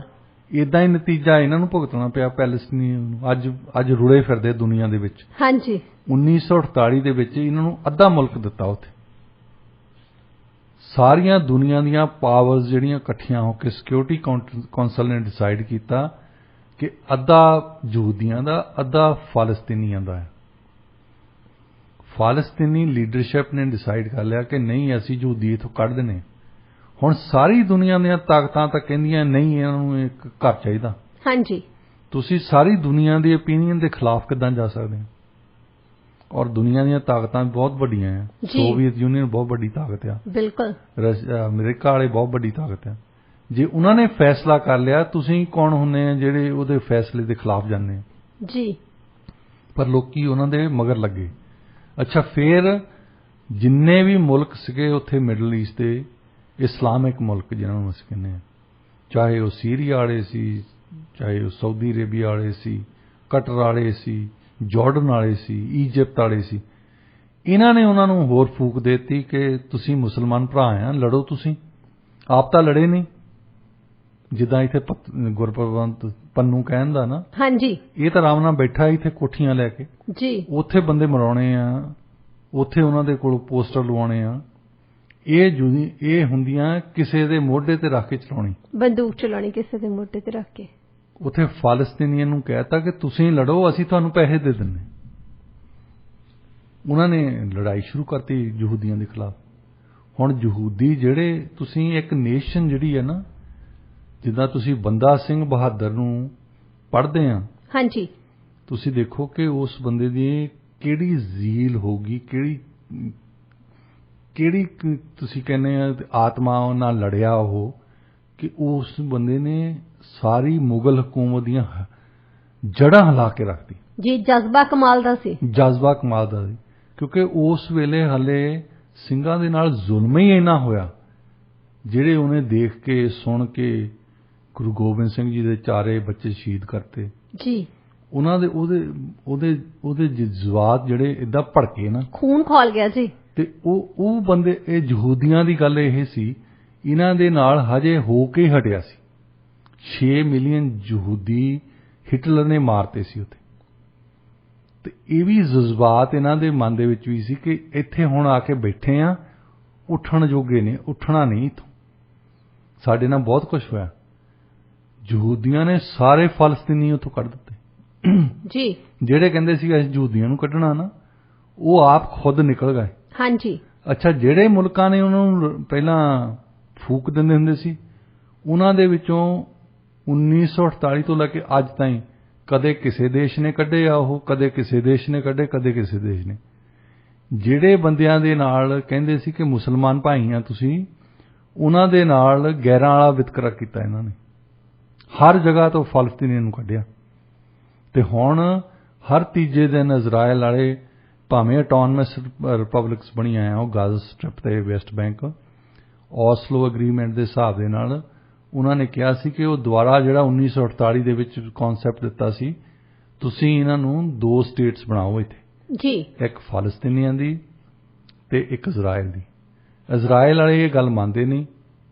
ਸਿਕਿਉਰਿਟੀ ਕੌਂਸਲ ਦੇ ਵਿੱਚ ਅਮਰੀਕਾ ਵਾਲੇ ਬੈਠੇ ਆ, ਤੇ ਉਹ ਕਿਸੇ ਫਲਸਤੀਨੀ ਜਿਹੜੇ, ਵੈਸੇ ਤਾਂ ਉਹਨਾਂ ਦੇ ਹੱਕ ਦੇ ਵਿੱਚ ਬਹੁਤ ਮੁਲਕ ਹੈ ਜਿਹੜੇ ਚਾਹੁੰਦੇ ਕਿ ਇਹਨਾਂ ਦੇ ਕੋਲ ਵੀ ਆਪਣਾ ਦੇਸ਼ ਹੋਵੇ, ਕਿਉਂਕਿ ਰੁਲੇ ਫਿਰਦੇ ਆ, ਕਦੇ ਕਿਤੇ ਜਾਂਦੇ, ਕਦੇ ਕਿਤੇ ਜਾਂਦੇ ਆ। ਪਰ ਅਮਰੀਕਾ ਵਾਲੇ ਬੈਠੇ ਉੱਥੇ ਸਿਕਿਉਰਿਟੀ ਕੌਂਸਲ 'ਚ, ਉਹ ਵੀਟੋ ਕਰ ਦਿੰਦੇ। ਜੀ। ਸੋ ਇਹ ਗਾਜ਼ਾ ਸਟ੍ਰਿਪ ਦੇ ਵਿੱਚ ਪਰਸੋਂ ਹੀ ਹਾਲੇ ਉਹਨਾਂ ਅਲ ਜਜ਼ੀਰਾ ਦੀ ਇੱਕ, ਲੋਕੀ ਅਲ ਜਜ਼ੀਰਾ ਨੂੰ ਸੋਚਦੇ ਆ ਕਿ ਮਿਡਲ ਈਸਟ ਦਾ ਟੀਵੀ ਆ। ਹਾਂਜੀ। ਵੈਸੇ ਉਹ ਅਮਰੀਕਾ ਵਾਲਿਆਂ ਦਾ ਟੀਵੀ ਆ, ਕਟਰ ਤੋਂ ਚੱਲਦਾ ਉਹ ਖਬਰਾਂ ਤਾਂ ਇਦਾਂ ਦਿੰਦੇ ਆ ਇਹ ਵੀ ਇੰਟੈਲੀਜੈਂਸ ਏਜੰਸੀ ਦੀ ਇੰਟੈਲੀਜੈਂਸ ਆ ਕਿ ਉਹਨਾਂ ਨੂੰ ਪੇਸ਼ ਤਾਂ ਇਦਾਂ ਕਰੋਗੇ ਅਸੀਂ ਮੁਸਲਮਾਨਾਂ ਦੇ ਹੱਕ 'ਚ ਹਾਂਜੀ ਪਰ ਹੱਥ 'ਚ ਸਾਡੇ ਹੋਣ ਕਿਉਂਕਿ ਉਹਨਾਂ ਤੋਂ ਗਲਤ ਗੱਲਾਂ ਵੀ ਕਰਾਉਣੀਆਂ ਹੁੰਦੀਆਂ ਜੀ ਸੋ ਉਹਨਾਂ ਦੀ ਰਿਪੋਰਟਰ ਮਾਰੀ ਪਿੱਛੇ ਜਿਹਾ ਗਾਜ਼ਾ ਸਟ੍ਰਿਪ ਦੇ ਵਿੱਚ ਜੀ ਜੀ ਜੀ ਤੇ ਇਹਨਾਂ ਦੇ ਨਾਲ ਆਹ ਹੀ ਕੁਝ ਹੁੰਦਾ ਆ ਆਹ ਹੀ ਕੁਝ ਹੋ ਰਿਹਾ ਇਸ ਗੱਲ ਤੇ ਇੱਕ ਨਤੀਜਾ ਸਿੱਖਣ ਦੀ ਲੋੜ ਹੈ ਕਿ ਲੀਡਰਾਂ ਨੂੰ ਤੁਸੀਂ ਇਹ ਗੱਲ ਮੰਨ ਕੇ ਨਾ ਚੱਲਿਆ ਕਰੋ ਕਿ ਇਹ ਆਪਣੇ ਆਪ ਡਿਸਾਈਡ ਕਰ ਦੇਣ ਇਹ ਤਾਂ ਸਾਨੂੰ ਇੱਥੋਂ ਬਲੀਜ਼ ਦੇ ਵਿੱਚ ਛੱਡ ਆਉਣਾ ਸੀ ਇਹਨਾਂ ਨੇ ਜੇ ਲੀਡਰਾਂ ਦੀ ਮੰਨਦੇ ਤਾਂ ਸਾਡੀ ਕਮਿਊਨਿਟੀ ਦੇ ਵਿੱਚ ਇੱਥੇ 20ਵੀਂ ਸਦੀ ਦੇ ਸ਼ੁਰੂ ਦੇ ਵਿੱਚ ਉਹਨਾਂ ਨੇ ਕੁਝ ਬੰਦੇ ਭੇਜੇ ਬਲੀਜ਼ ਜਿਹੜਾ ਜਿਹਨੂੰ ਉਹਨੂੰ ਬ੍ਰਿਟਿਸ਼ ਹੰਡੂਰਸ ਕਹਿੰਦੇ ਸੀ ਪਹਿਲਾਂ ਮੈਕਸੀਕੋ ਤੋਂ ਥੱਲੇ ਆ ਸਟੇਟ ਜੀ ਉੱਥੇ ਉਸ ਜ਼ਮਾਨੇ ਦੇ ਵਿੱਚ ਖਾਸ ਤੌਰ ਤੇ ਇੱਕ ਬੰਦਾ ਆ ਕੇ ਮੁਕਰ ਗਿਆ ਉਹਨਾਂ ਦੇ ਵਿੱਚੋਂ ਬਾਕੀ ਤਾਂ ਖਰੀਦੇ ਹੋਏ ਸੀ ਅੰਗਰੇਜ਼ਾਂ ਨੇ ਖਰੀਦੇ ਸੀ ਉਹ ਕਹਿੰਦੇ ਸੀ ਬੜਾ ਵਧੀਆ ਮੁਲਕ ਆ ਜੀ ਉਹ ਆ ਜੀ ਉਹ ਆ ਤੇ ਉਹਨੇ ਕਿਹਾ ਉਹ ਕਹਿੰਦਾ ਮੱਛਰ ਨੇ ਮਾਰ ਦੇਣਾ ਉੱਥੇ ਤਾਂ ਇੰਨਾ ਮੱਛਰ ਆ ਕਿਸੇ ਨਾ ਕਿਸੇ ਦੀ ਆਤਮਾ ਤਾਂ ਕੰਮ ਕੀਤੀ ਨਾ ਹਾਂਜੀ ਤਾਂ ਉਹਨਾਂ ਨੂੰ ਫਾਲੋ ਕਰਨ ਦੀ ਲੋੜ ਹੈ ਜਿਨ੍ਹਾਂ ਦੀ ਆਤਮਾ ਹੁੰਦੀ ਜਿਨ੍ਹਾਂ ਦੀ ਆਤਮਾ ਮਰ ਚੁੱਕੀ ਆ ਉਹਨਾਂ ਨੂੰ ਫਾਲੋ ਕਰਨਾ ਹਟੋ ਜੀ ਇਹ ਫਾਲਸਤੀਨੀਅਨ ਲੋਕੀ ਤੁਹਾਨੂੰ ਵਾਰ-ਵਾਰ ਕਹਿਣਗੇ ਰੁਕ ਕਰਦੇ ਹਾਂ ਜੀ ਅਗਲੀ ਖਬਰ ਵੱਲ ਡਾਕਟਰ ਸਾਹਿਬ ਯੂਰਪੀਅਨ ਪਾਰਲੀਮੈਂਟ ਨੇ ਆਪਣੇ ਹੈੱਡਕੁਆਰਟਰਸ ਦੇ ਵਿੱਚ 4 ਦਿਨ ਦੀ ਕਾਨਫਰੰਸ ਰੱਖੀ ਸੀ ਜੀ ਯੂਰਪ ਦੇ ਭਵਿੱਖ ਬਾਰੇ ਉਹਨਾਂ ਨੇ ਚਰਚਾ ਕਰਨ ਦੇ ਲਈ ਇਹ ਕਾਨਫਰੰਸ ਰੱਖੀ ਤੇ ਮੰਡੇ ਨੂੰ ਕਾਨਫਰੰਸ ਦਾ ਜਿਸ ਦਿਨ ਆਖਰੀ ਦਿਨ ਸੀ ਜਿਹੜੇ ਆਖਿਰ ਵਾਲੇ 10 ਮਿੰਟ ਸੀ ਉਸ ਵਿੱਚ ਜੋ ਵੀ ਹੋਇਆ ਉਹਨੇ ਲੋਕਾਂ ਨੂੰ ਹੈਰਾਨ ਕਰਕੇ ਰੱਖਤਾ ਅਚੰਭਿਤ ਕਰਕੇ ਰੱਖ ਦਿੱਤਾ ਸੋਸ਼ਲ ਮੀਡੀਆ ਤੇ ਜਿਹੜਾ ਇੱਕ ਕਲਿੱਪ ਆ ਉਹ ਇੰਨਾ ਜ਼ਿਆਦਾ ਵਾਇਰਲ ਹੋਇਆ ਕਿ ਲੋਕ ਹੈਰਾਨ ਸੀ ਕਿ ਇਹ ਯੂਰਪ ਦੇ ਭਵਿੱਖ ਬਾਰੇ ਡਿਸਕਸ਼ਨ ਕਰਨ ਦੇ ਲਈ ਤਾਂ ਕਾਨਫਰੰਸ ਹੋਈ ਸੀ ਹੁਣ ਤੁਸੀਂ ਸਾਡੇ ਸਰੋਤਿਆਂ ਨੂੰ ਇਹ ਦੱਸੋ ਵੀ ਅਜਿਹਾ ਹੋਇਆ ਕਿ ਜਿਹਨੇ ਲੋਕਾਂ ਨੂੰ ਬਿਲਕੁਲ ਹੀ ਅਚੰਭਿਤ ਕਰਕੇ ਰੱਖਿਆ ਉੱਥੇ ਦੇਖੋ ਯੂਰਪੀਅਨ ਯੂਨੀਅਨ ਦਾ ਕੀ ਭਵਿੱਖ ਆ ਇਹਦੇ ਵਿੱਚ ਇੰਗਲੈਂਡ ਦੇ ਜਾਣ ਤੋਂ ਬਾਅਦ ਇਹਦੇ ਬਾਰੇ ਵਿਚਾਰਾਂ ਹੋ ਰਹੀਆਂ ਕਿ ਕਈ ਹੋਰ ਮੁਲਕ ਆ ਜਿਹੜੇ ਸਾਨੂੰ ਛੱਡਣ ਨੂੰ ਤਿਆਰ ਆ ਫਿਰ ਉਹ ਡਿਸਕਸ ਕਰਦੇ ਵੀ ਕਿਉਂ ਛੱਡਣ ਨੂੰ ਜਾਂਦੇ ਤੁਸੀਂ ਤੁਹਾਡੇ ਪਰਿਵਾਰ ਦੇ ਵਿੱਚੋਂ ਬੰਦਾ ਕੋਈ ਨਿਕਲ ਜਾਂਦਾ ਤੁਸੀਂ ਬੈਠ ਕੇ ਸੋਚਦੇ ਹੀ ਵੀ ਅਸੀਂ ਕੀ ਕੀਤਾ ਜਿਹੜਾ ਇਹ ਬੰਦਾ ਛੱਡ ਕੇ ਚਲਾ ਗਿਆ ਹਾਂਜੀ ਤੇ ਇਹ ਗੰਭੀਰ ਮਸਲਾ ਹੈ ਉਹਨਾਂ ਲਈ ਕਿ ਪਹਿਲਾਂ ਅਸੀਂ ਮੁਸ਼ਕਲ ਨਾਲ ਸਾਰੇ ਮੁਲਕ ਇਕੱਠੇ ਕੀਤੇ ਆ ਹੁਣ ਇਹ ਛੱਡਣ ਲਈ ਤਿਆਰ ਹੈ ਤੇ ਇਹਦੇ ਬਾਰੇ ਯੂਰਪੀਅਨ ਯੂਨੀਅਨ ਦੇ ਜਿਹੜੇ ਪਾਰਲੀਮੈਂਟ ਮੈਂਬਰ ਸੀ ਉਹਨਾਂ ਨੇ ਡਿਸਕਸ਼ਨ ਵੀ ਕੀਤੀਆਂ ਤੇ ਉਹ ਹੈਰਾਨੀ ਦੀ ਗੱਲ ਇਹ ਸੀ ਵੀ ਜਿਹਨੇ ਵੀ ਆਰਗੇਨਾਈਜ਼ ਕੀਤਾ ਸੀ ਮਗਰਲੇ ਜਦੋਂ ਡਿਸਕਸ਼ਨ ਖਤਮ ਹੋਈ ਫਿਰ ਇੱਕ ਗਾਉਣ ਵਾਲਿਆਂ ਦਾ ਨੱਚਣ ਵਾਲਿਆਂ ਦਾ ਗਰੁੱਪ ਆ ਗਿਆ ਉੱਥੇ ਤੇ ਉਹਨਾਂ ਨੇ ਉਹ ਭੜਥੂ ਪਾਇਆ ਉੱਥੇ ਜਿੱਦਾਂ ਸਾਡੇ ਨਹੀਂ ਬਹੁਤੀਆਂ ਜਗ੍ਹਾ ਤੇ ਤੁਸੀਂ ਦੇਖਦੇ ਆ ਪਾਰਟੀਆਂ ਚੱਲਦੀਆਂ ਜਿੱਥੇ ਕੋਈ ਡਿਸਕਸ਼ਨ ਹੋਵੇ ਤਾਂ ਉਦੋਂ ਬਾਅਦ ਭੰਗੜਾ ਲਾ ਦਿਓ ਤੁਸੀਂ ਉਹ ਫਿਰ ਤੁਹਾਡੀ ਸੀਰੀਅਸਨੈਸ ਕਿੱਧਰ ਗਈ ਹਾਂਜੀ ਤੁਸੀਂ ਤਾਂ ਇੱਕ ਪਾਸੇ ਤਾਂ ਸੀਰੀਅਸ ਗੱਲ ਕਰਕੇ ਹਟੇ ਆ ਯੂਰਪ ਦੇ ਭਵਿੱਖ ਬਾਰੇ ਯੂਰਪ ਦਾ ਭਵਿੱਖ ਕੀ ਆ ਖਾਸ ਤੌਰ ਤੇ ਉਸ ਯੂਰਪ ਜਿੱਥੇ 2 ਵਾਰ ਵਰਲਡ ਵਾਰ 2 ਜਿਨ੍ਹਾਂ ਨੂੰ ਕਹਿੰਦੇ ਐਕਚੁਅਲੀ ਤਾਂ ਯੂਰਪੀਅਨ ਵਾਰ ਸੀ ਇਹ ਜੀ ਅਸੀਂ ਵਰਲਡ ਵਾਰ 2 ਦਾ ਨਾਮ ਕਿ ਯੂਰਪੀਅਨ ਨੇ ਕੰਟਰੋਲ ਕੀਤਾ ਇਹ ਸਾਰਿਆਂ ਨੂੰ ਤੇ ਉਹਨੂੰ ਵਰਲਡ ਵਾਰ 2 ਵਰਲਡ ਵਾਰ 1 ਕਹੀ ਜਾਂਦੇ ਅਸੀਂ ਪਰ ਯੂਰਪੀਅਨ ਵਾਰ ਸੀਗੀਆਂ ਇਹ ਜੀ ਤੇ ਹੁਣ ਉਹ ਫਾਈਨਲੀ ਇਕੱਠੇ ਹੋਏ ਆ ਤੇ ਉਹਦੇ ਭਵਿੱਖ ਦੇ ਵਿੱਚ ਕੀ ਹੋਣਾ ਚਾਹੀਦਾ ਕਿਉਂਕਿ ਯੂਕਰੇਨ ਤੇ ਰਸ਼ੀਆ ਵੀ ਯੂਰਪੀਅਨ ਪਾਵਰਸ ਹੈ ਜੀ ਉਹ ਆਪਸ ਵਿੱਚ ਫੇਰ ਲੜ ਪਈਆਂ ਉਹ ਕਹਿੰਦੇ ਕਿ ਇਦਾਂ ਦੀਆਂ ਲੜਾਈਆਂ ਹੋਰ ਵੀ ਹੋ ਸਕਦੀਆਂ ਤੇ ਇਹਨਾਂ ਲੜਾਈਆਂ ਨੂੰ ਕਿੱਦਾਂ ਰੋਕਿਆ ਜਾ ਸਕਦਾ ਆਪਣੀ ਕੋਆਪਰੇਸ਼ਨ ਕਿੱਦਾਂ ਵਧਾਈ ਜਾ ਸਕਦੀ ਇੱਕ ਦੂਸਰੇ ਦੇ ਨਾਲ ਤਾਂ ਅਖੀਰ ਦੇ ਵਿੱਚ ਉਹਨਾਂ ਨੇ ਬਿਲਕੁਲ ਹੀ ਨਿੱਘਰ ਗਏ ਗਾਉਣ ਵਾਲਾ ਸੱਦਿਆ ਨੱਚਣ ਵਾਲਾ ਸੱਦਿਆ ਤੇ ਉਹ ਤੇ ਫਿਰ ਉਹ ਬੰਦੇ ਜਿਹੜੇ ਅੰਦਰੋਂ ਉਹਨਾਂ ਨੇ ਫਿਰ ਟਵੀਟ ਕਰਨਾ ਸ਼ੁਰੂ ਕਰਤਾ ਬੈਠੇ ਜਿਹੜੇ ਸੀਰੀਅਸ ਬੰਦੇ ਬੈਠੇ ਸੀ ਹਾਂਜੀ ਉਹ ਕਹਿੰਦੇ ਵੀ ਆਹ ਤੁਸੀਂ ਸੀਰੀਅਸ ਗੱਲ ਹੈ ਕੋਈ ਗੰਭੀਰ ਗੱਲ ਆ ਨੱਚਣ ਵਾਲੇ ਸੱਦੇ ਹੋਏ ਇੱਥੇ ਜੀ ਸਾਡੇ ਵੀ ਤੁਸੀਂ ਦੇਖਿਆ ਹੋਵੇ ਬਹੁਤ ਕਈ ਵਾਰੀ ਗੰਭੀਰ ਗੱਲ ਕਰਕੇ ਹਟਦੇ ਆ ਤੇ ਬਿਲਕੁਲ ਫਿਰ ਮੁੜ ਕੇ ਚਮਕੀਲੇ ਦਾ ਗਾਣਾ ਆਇਆ ਹੁੰਦਾ ਮਗਰ ਸੀਰੀਅਸਨੈਸ ਖਤਮ ਕਦੇ ਸੀਰੀਅਸਨੈਸ ਪੂਰੀ ਖਤਮ ਸੀਰੀਅਸਨੈਸ ਜਿਹੜੀ ਹੈ ਉਹ ਇੱਕ ਮੌਕਾ ਆ ਤੁਸੀਂ ਸਿਰ ਜੋੜਨ ਦਾ, ਆਪਣੇ ਕਹਿੰਦੇ ਹੁੰਦੇ ਕਿ ਨੇ ਕੰਧਾਂ ਦੀ ਵੀ ਸਲਾਹ ਲੈਣੀ ਚਾਹੀਦੀ ਹੈ ਜੀ। ਜੇ 100 ਬੰਦਾ ਬੈਠ ਕੇ ਭਵਿੱਖ ਬਾਰੇ ਸੋਚ ਰਿਹਾ ਤਾਂ ਅਖੀਰ ਦੇ ਵਿੱਚ ਜਿਹੜੀ ਕੋਈ ਨਾ ਕੋਈ ਐਲਾਨਨਾਮਾ ਕਰਨ ਦੀ ਲੋੜ ਹੈ। ਹਾਂਜੀ। ਕਨਕਲੂਜਨ ਕਰਨ ਦੀ ਲੋੜ ਹੈ ਉਹਦੇ ਵਿੱਚ। ਹਾਂਜੀ। ਤੇ ਇਹ ਨਾ ਹੋਵੇ ਮਗਰਲੇ ਪਾਸੇ ਆ ਕੇ ਤਾਂ ਸਿੱਧੂ ਮੂਸੇਵਾਲਾ ਬੈਠਾ ਹੋਵੇ ਉੱਥੇ। ਹਾਂਜੀ। ਉਹਦੇ ਵਿੱਚ ਕੀ ਸੀਰੀਅਸਨੈਸ ਹੈ। ਜੀ ਡਾਕਟਰ ਸਾਹਿਬ ਬਿਲਕੁਲ। ਹੁਣ ਜਿਵੇਂ ਆਪਾਂ ਦੇਖਿਆ ਵੀ ਸੋਸ਼ਲ ਮੀਡੀਆ ਤੇ ਇਹ ਕਲਿੱਪ ਕਾਫੀ ਜ਼ਿਆਦਾ ਵਾਇਰਲ ਹੋਈ। ਇਸੇ ਤਰ੍ਹਾਂ ਡਾਕਟਰ ਸਾਹਿਬ ਵੈਸੇ ਨਾਰਮਲੀ ਹੁੰਦਾ ਕੀ ਆ, ਜਦੋਂ ਨਾ ਟੈਨੈਂਟਸ ਹੁੰਦੇ ਆ ਤੇ ਜੇ ਲੈਂਡਲॉर्ड्स ਕੋਈ ਪਾਰਟੀ ਵਗੈਰਾ ਕਰਨ ਤਾਂ ਬਹੁਤ ਲਾਊਡ 뮤직 ਲਾ ਦੇਣ, ਜਾਂ ਫਿਰ ਜਿਹੜੇ ਵਾਈਸ ਵਰਸਾ ਵੀ ਕਰ ਲਓ ਤੁਸੀਂ, ਤਾਂ ਫਿਰ ਉਹ ਇੱਕ ਦੂਜੇ ਨੂੰ ਸ਼ਿਕਾਇਤ ਕਰਦੇ ਆ ਕਿ ਬਹੁਤ ਲਾਊਡ 뮤직 ਆ, ਵੀ ਆਰਾਮ ਕਰਨਾ ਜਾਂ ਕੁਝ ਕਰਨਾ। ਸੋਸ਼ਲ ਮੀਡੀਆ ਤੇ ਇੱਕ ਹੋਰ ਕਲਿੱਪ ਆ, ਉਹ ਇੰਨੀ ਜ਼ਿਆਦਾ ਵਾਇਰਲ ਹੋਈ ਨਾ, ਬਹੁਤ ਜ਼ਿਆਦਾ ਵਾਇਰਲ ਹੋਈ। ਮਾਮਲਾ ਪਤਾ ਕੀ ਸੀਗਾ ਕਿ ਟੈਨੈਂਟ ਗਿਆ ਉੱਪਰ, ਪਾਰਟੀ ਚੱਲ ਰਹੀ ਸੀ ਲੈਂਡਲॉर्ड ਦੀ, ਟੈਨੈਂਟ ਨੇ ਜਾ ਕੇ ਰਿੰਗ ਕੀਤੀ ਤਾਂ ਲੈਂਡਲॉर्ड ਦੇ ਲੱਗਿਆ ਉਹਨੂੰ ਵੀ ਇਹ ਤਾਂ ਬਸ ਹੁਣ ਕੰਪਲੇਂਟ ਕਰਨੀ ਆਇਆ ਹੋਣਾ, ਕਿਉਂਕਿ ਉੱਪਰ ਆਬਵੀਅਸਲੀ ਲਾਊਡ 뮤직 ਆ, ਇੰਨਾ ਰੌਲਾ ਰੱਪਾ ਪੈ ਰਿਹਾ ਹੈ ਨਾ। ਤੇ ਉਹ ਜਦੋਂ ਉਹਨੇ ਦਰਵਾਜ਼ਾ ਖੋਲਿਆ ਤੇ ਸਾਹਮਣੇ ਟੈਨੈਂਟ ਖੜਾ ਸੀ ਤੇ ਉਹ ਸ਼ਿਕਾਇਤ ਲੈ ਕੇ ਖੜਾ ਸੀ ਵੀ ਤੁਸੀਂ ਮੈਨੂੰ ਪਾਰਟੀ ਤੇ ਬੁਲਾਇਆ ਹੀ ਨਹੀਂ, ਮੇਰਾ ਤਾਂ ਦਿਲ ਹੀ ਟੁੱਟ ਗਿਆ, ਤੁਸੀਂ ਲਾਊਡ 뮤직 ਲਾਇਆ, ਠੀਕ ਆ, ਮੈਨੂੰ ਕੋਈ ਪ੍ਰੋਬਲਮ ਨਹੀਂ, ਰੌਲਾ ਰੱਪੇ ਤੋਂ ਮੈਨੂੰ ਕੋਈ ਪ੍ਰੋਬਲਮ ਨਹੀਂ। ਹੁਣ ਇਸ ਖਬਰ ਤੇ ਕੀ ਕਹੋਗੇ? ਦੇਖੋ, ਜਦੋਂ ਅਸੀਂ ਕੋਈ ਗਲਤ ਗੱਲ ਕਰਦੇ ਹਾਂ ਨਾ, ਸਾਡੀ ਆਤਮਾ ਜਿਹੜੀ ਅੰਦਰੋਂ ਕੋਈ ਅੰਦਰਲੀ ਆਵਾਜ਼ ਹੀ ਹੈ ਜਿਹੜੀ ਸਾਨੂੰ ਕਹਿੰਦੀ ਹੈ ਤੂੰ ਗਲਤ ਕੰਮ ਕਰ ਰਿਹਾ। ਹਾਂਜੀ। ਹੁਣ ਉਹਨੂੰ ਸੁਣਨਾ ਜਾਂ ਨਹੀਂ ਸੁਣਨਾ ਤੁਹਾਡੀ ਮਰਜ਼ੀ ਹੈ ਜੀ। ਪਰ ਅੰਦਰੋਂ ਜੋ ਤੁਸੀਂ ਬਹੁਤ ਉੱਚੀ 뮤직 ਲਾਇਆ ਆ, ਖਰੂਦ ਪਾ ਰਹੇ ਆ, ਸੋਚਣ ਦੀ ਗੱਲ ਹੈਗੀ ਆ ਵੀ ਜਿਹੜੇ ਆਲੇ ਦੁਆਲੇ ਵਾਲੇ ਬੰਦੇ ਆ ਉਹਨਾਂ ਨੇ ਸਵੇਰ ਨੂੰ ਹੋ ਸਕਦਾ ਕੰਮ ਤੇ ਜਾਣਾ ਹੋਵੇ, ਹੋ ਸਕਦਾ ਉਹਨਾਂ ਨੇ ਕੋਈ ਬਿਮਾਰ ਪਿਆ ਹੋਵੇ, ਹੋ ਸਕਦਾ ਕੋਈ ਬੰਦਾ ਬੁੱਕ ਰੀਡ ਕਰ ਰਿਹਾ ਹੋਵੇ, ਕੋਈ ਬੁੱਕ ਰੀਡ ਹੋ ਸਕਦਾ ਕਿਸੇ ਕੁਛ ਨਾ ਕੁਛ ਹੋਇਆ ਹੋਵੇ ਜੀ, ਜਿਹਦੇ ਨਾਲ ਤੁਹਾਡੀ ਆਤਮਾ ਕਹਿੰਦੀ ਕਿ ਯਾਰ ਵੀ ਗਲਤ ਗੱਲ ਹੈ, ਜੇ ਲਾਊਡ 뮤직 ਲਾਉਣਾ ਸੀ ਤਾਂ ਆਪਣੇ ਅੰਦਰ ਹੀ ਲਾਉਣਾ ਚਾਹੀਦਾ। ਹਾਂਜੀ। ਇੰਨਾ ਨਾ ਹੋਵੇ ਵੀ ਦੂਸਰੀ ਸਬ ਡਿਵੀਜ਼ਨ ਸੁਣਦਾ ਹੋਵੇ। ਜੀ। ਤਾਂ ਉਹਦੇ ਬੰਦੇ ਦੇ ਮਨ ਦੇ ਵਿੱਚ ਵੀ ਆ ਗਿਆ ਵੀ ਜਿਹੜਾ ਹੁਣ ਕੰਪਲੇਨ, ਜਿਹੜਾ ਦਰਵਾਜ਼ਾ ਖਟਖਟਾ ਆਇਆ, ਹਾਂਜੀ, ਤੇ ਇਹ ਮੇਰੇ ਕੰਪਲੇਂਟ ਹੀ ਕਰਨ ਆਇਆ, ਹੁਣ ਸ਼ਿਕਾਇਤ ਕਰੂਗਾ। ਹਾਂਜੀ। ਤਾਂ ਉਹ ਤਿਆਰੀ ਕਰ ਰਿਹਾ ਕਿ ਉਹਦੀ ਆਤਮਾ ਕਹਿੰਦੀ ਵੀ ਤੂੰ ਗਲਤ ਕੀਤਾ ਹੈ, ਤਾਂ ਉਹ ਤਿਆਰੀ ਕਰ ਰਿਹਾ ਆਪਣੇ ਆਪ ਨੂੰ ਡਿਫੈਂਡ ਕਰਨ ਦੀ, ਨਾਲੇ ਅਪੋਲੋਜਾਈਜ਼ ਕਰੂਗਾ ਵੀ ਗਲਤੀ ਹੋ ਗਈ, ਮਾੜੀ ਹੋ ਗਈ ਗੱਲ। ਐਕਚੁਅਲੀ ਇੱਥੇ ਮੈਂਸ਼ਨ ਵੀ ਕੀਤਾ ਹੋਇਆ ਕਿ ਜਦੋਂ ਨਾ ਡੋਰ ਨੌਕ ਹੁੰਦਾ ਉਹ ਵਿੰਡੋ ਤੋਂ ਦੇਖਦਾ ਪਹਿਲਾਂ ਕਿ ਬਾਹਰ ਹੈ ਕੌਣ। ਜਿਵੇਂ ਤੁਸੀਂ ਦੱਸਿਆ ਕਿ ਉਹਦੀ ਅੰਤਰਾਤਮਾ ਨੇ ਤੈਨੂੰ ਦੱਸਤਾ ਸੀ ਵੀ ਤੂੰ ਰੌਲਾ ਰੱਪਾ ਪਾਇਆ, 뮤직 ਇੰਨਾ ਜ਼ਿਆਦਾ ਲਾਊਡ ਆ, ਡਿਸਟਰਬੈਂਸ ਹੋ ਰਹੀ ਆ, ਤੇ ਉਹਨੇ ਜਦੋਂ ਦੇਖਿਆ ਵੀ ਤਾਂ ਟੈਨੈਂਟ ਹੀ ਆ, ਤਾਂ ਫਿਰ ਉਹਨੇ ਬਹੁਤ ਜ਼ਿਆਦਾ ਕਹਿ ਲਓ ਕਿ ਦਰਵਾਜ਼ਾ ਖੋਲ੍ਹਿਆ, ਥੋੜਾ ਜਿਹਾ ਕਨਫਿਊਜ਼ਿੰਗ ਮਾਈਂਡ ਹੀ ਸੀ ਉਹਦਾ। ਉਹ ਇਹ ਹੈ ਕਿ ਅੰਦਰਲੀ ਆਤਮਾ ਉਹਨੂੰ ਕਹਿ ਰਹੀ ਹੈ ਵੀ ਕੋਈ ਬੰਦਾ ਕੰਪਲੇਂਟ ਹੀ ਕਰਨਾ ਆ।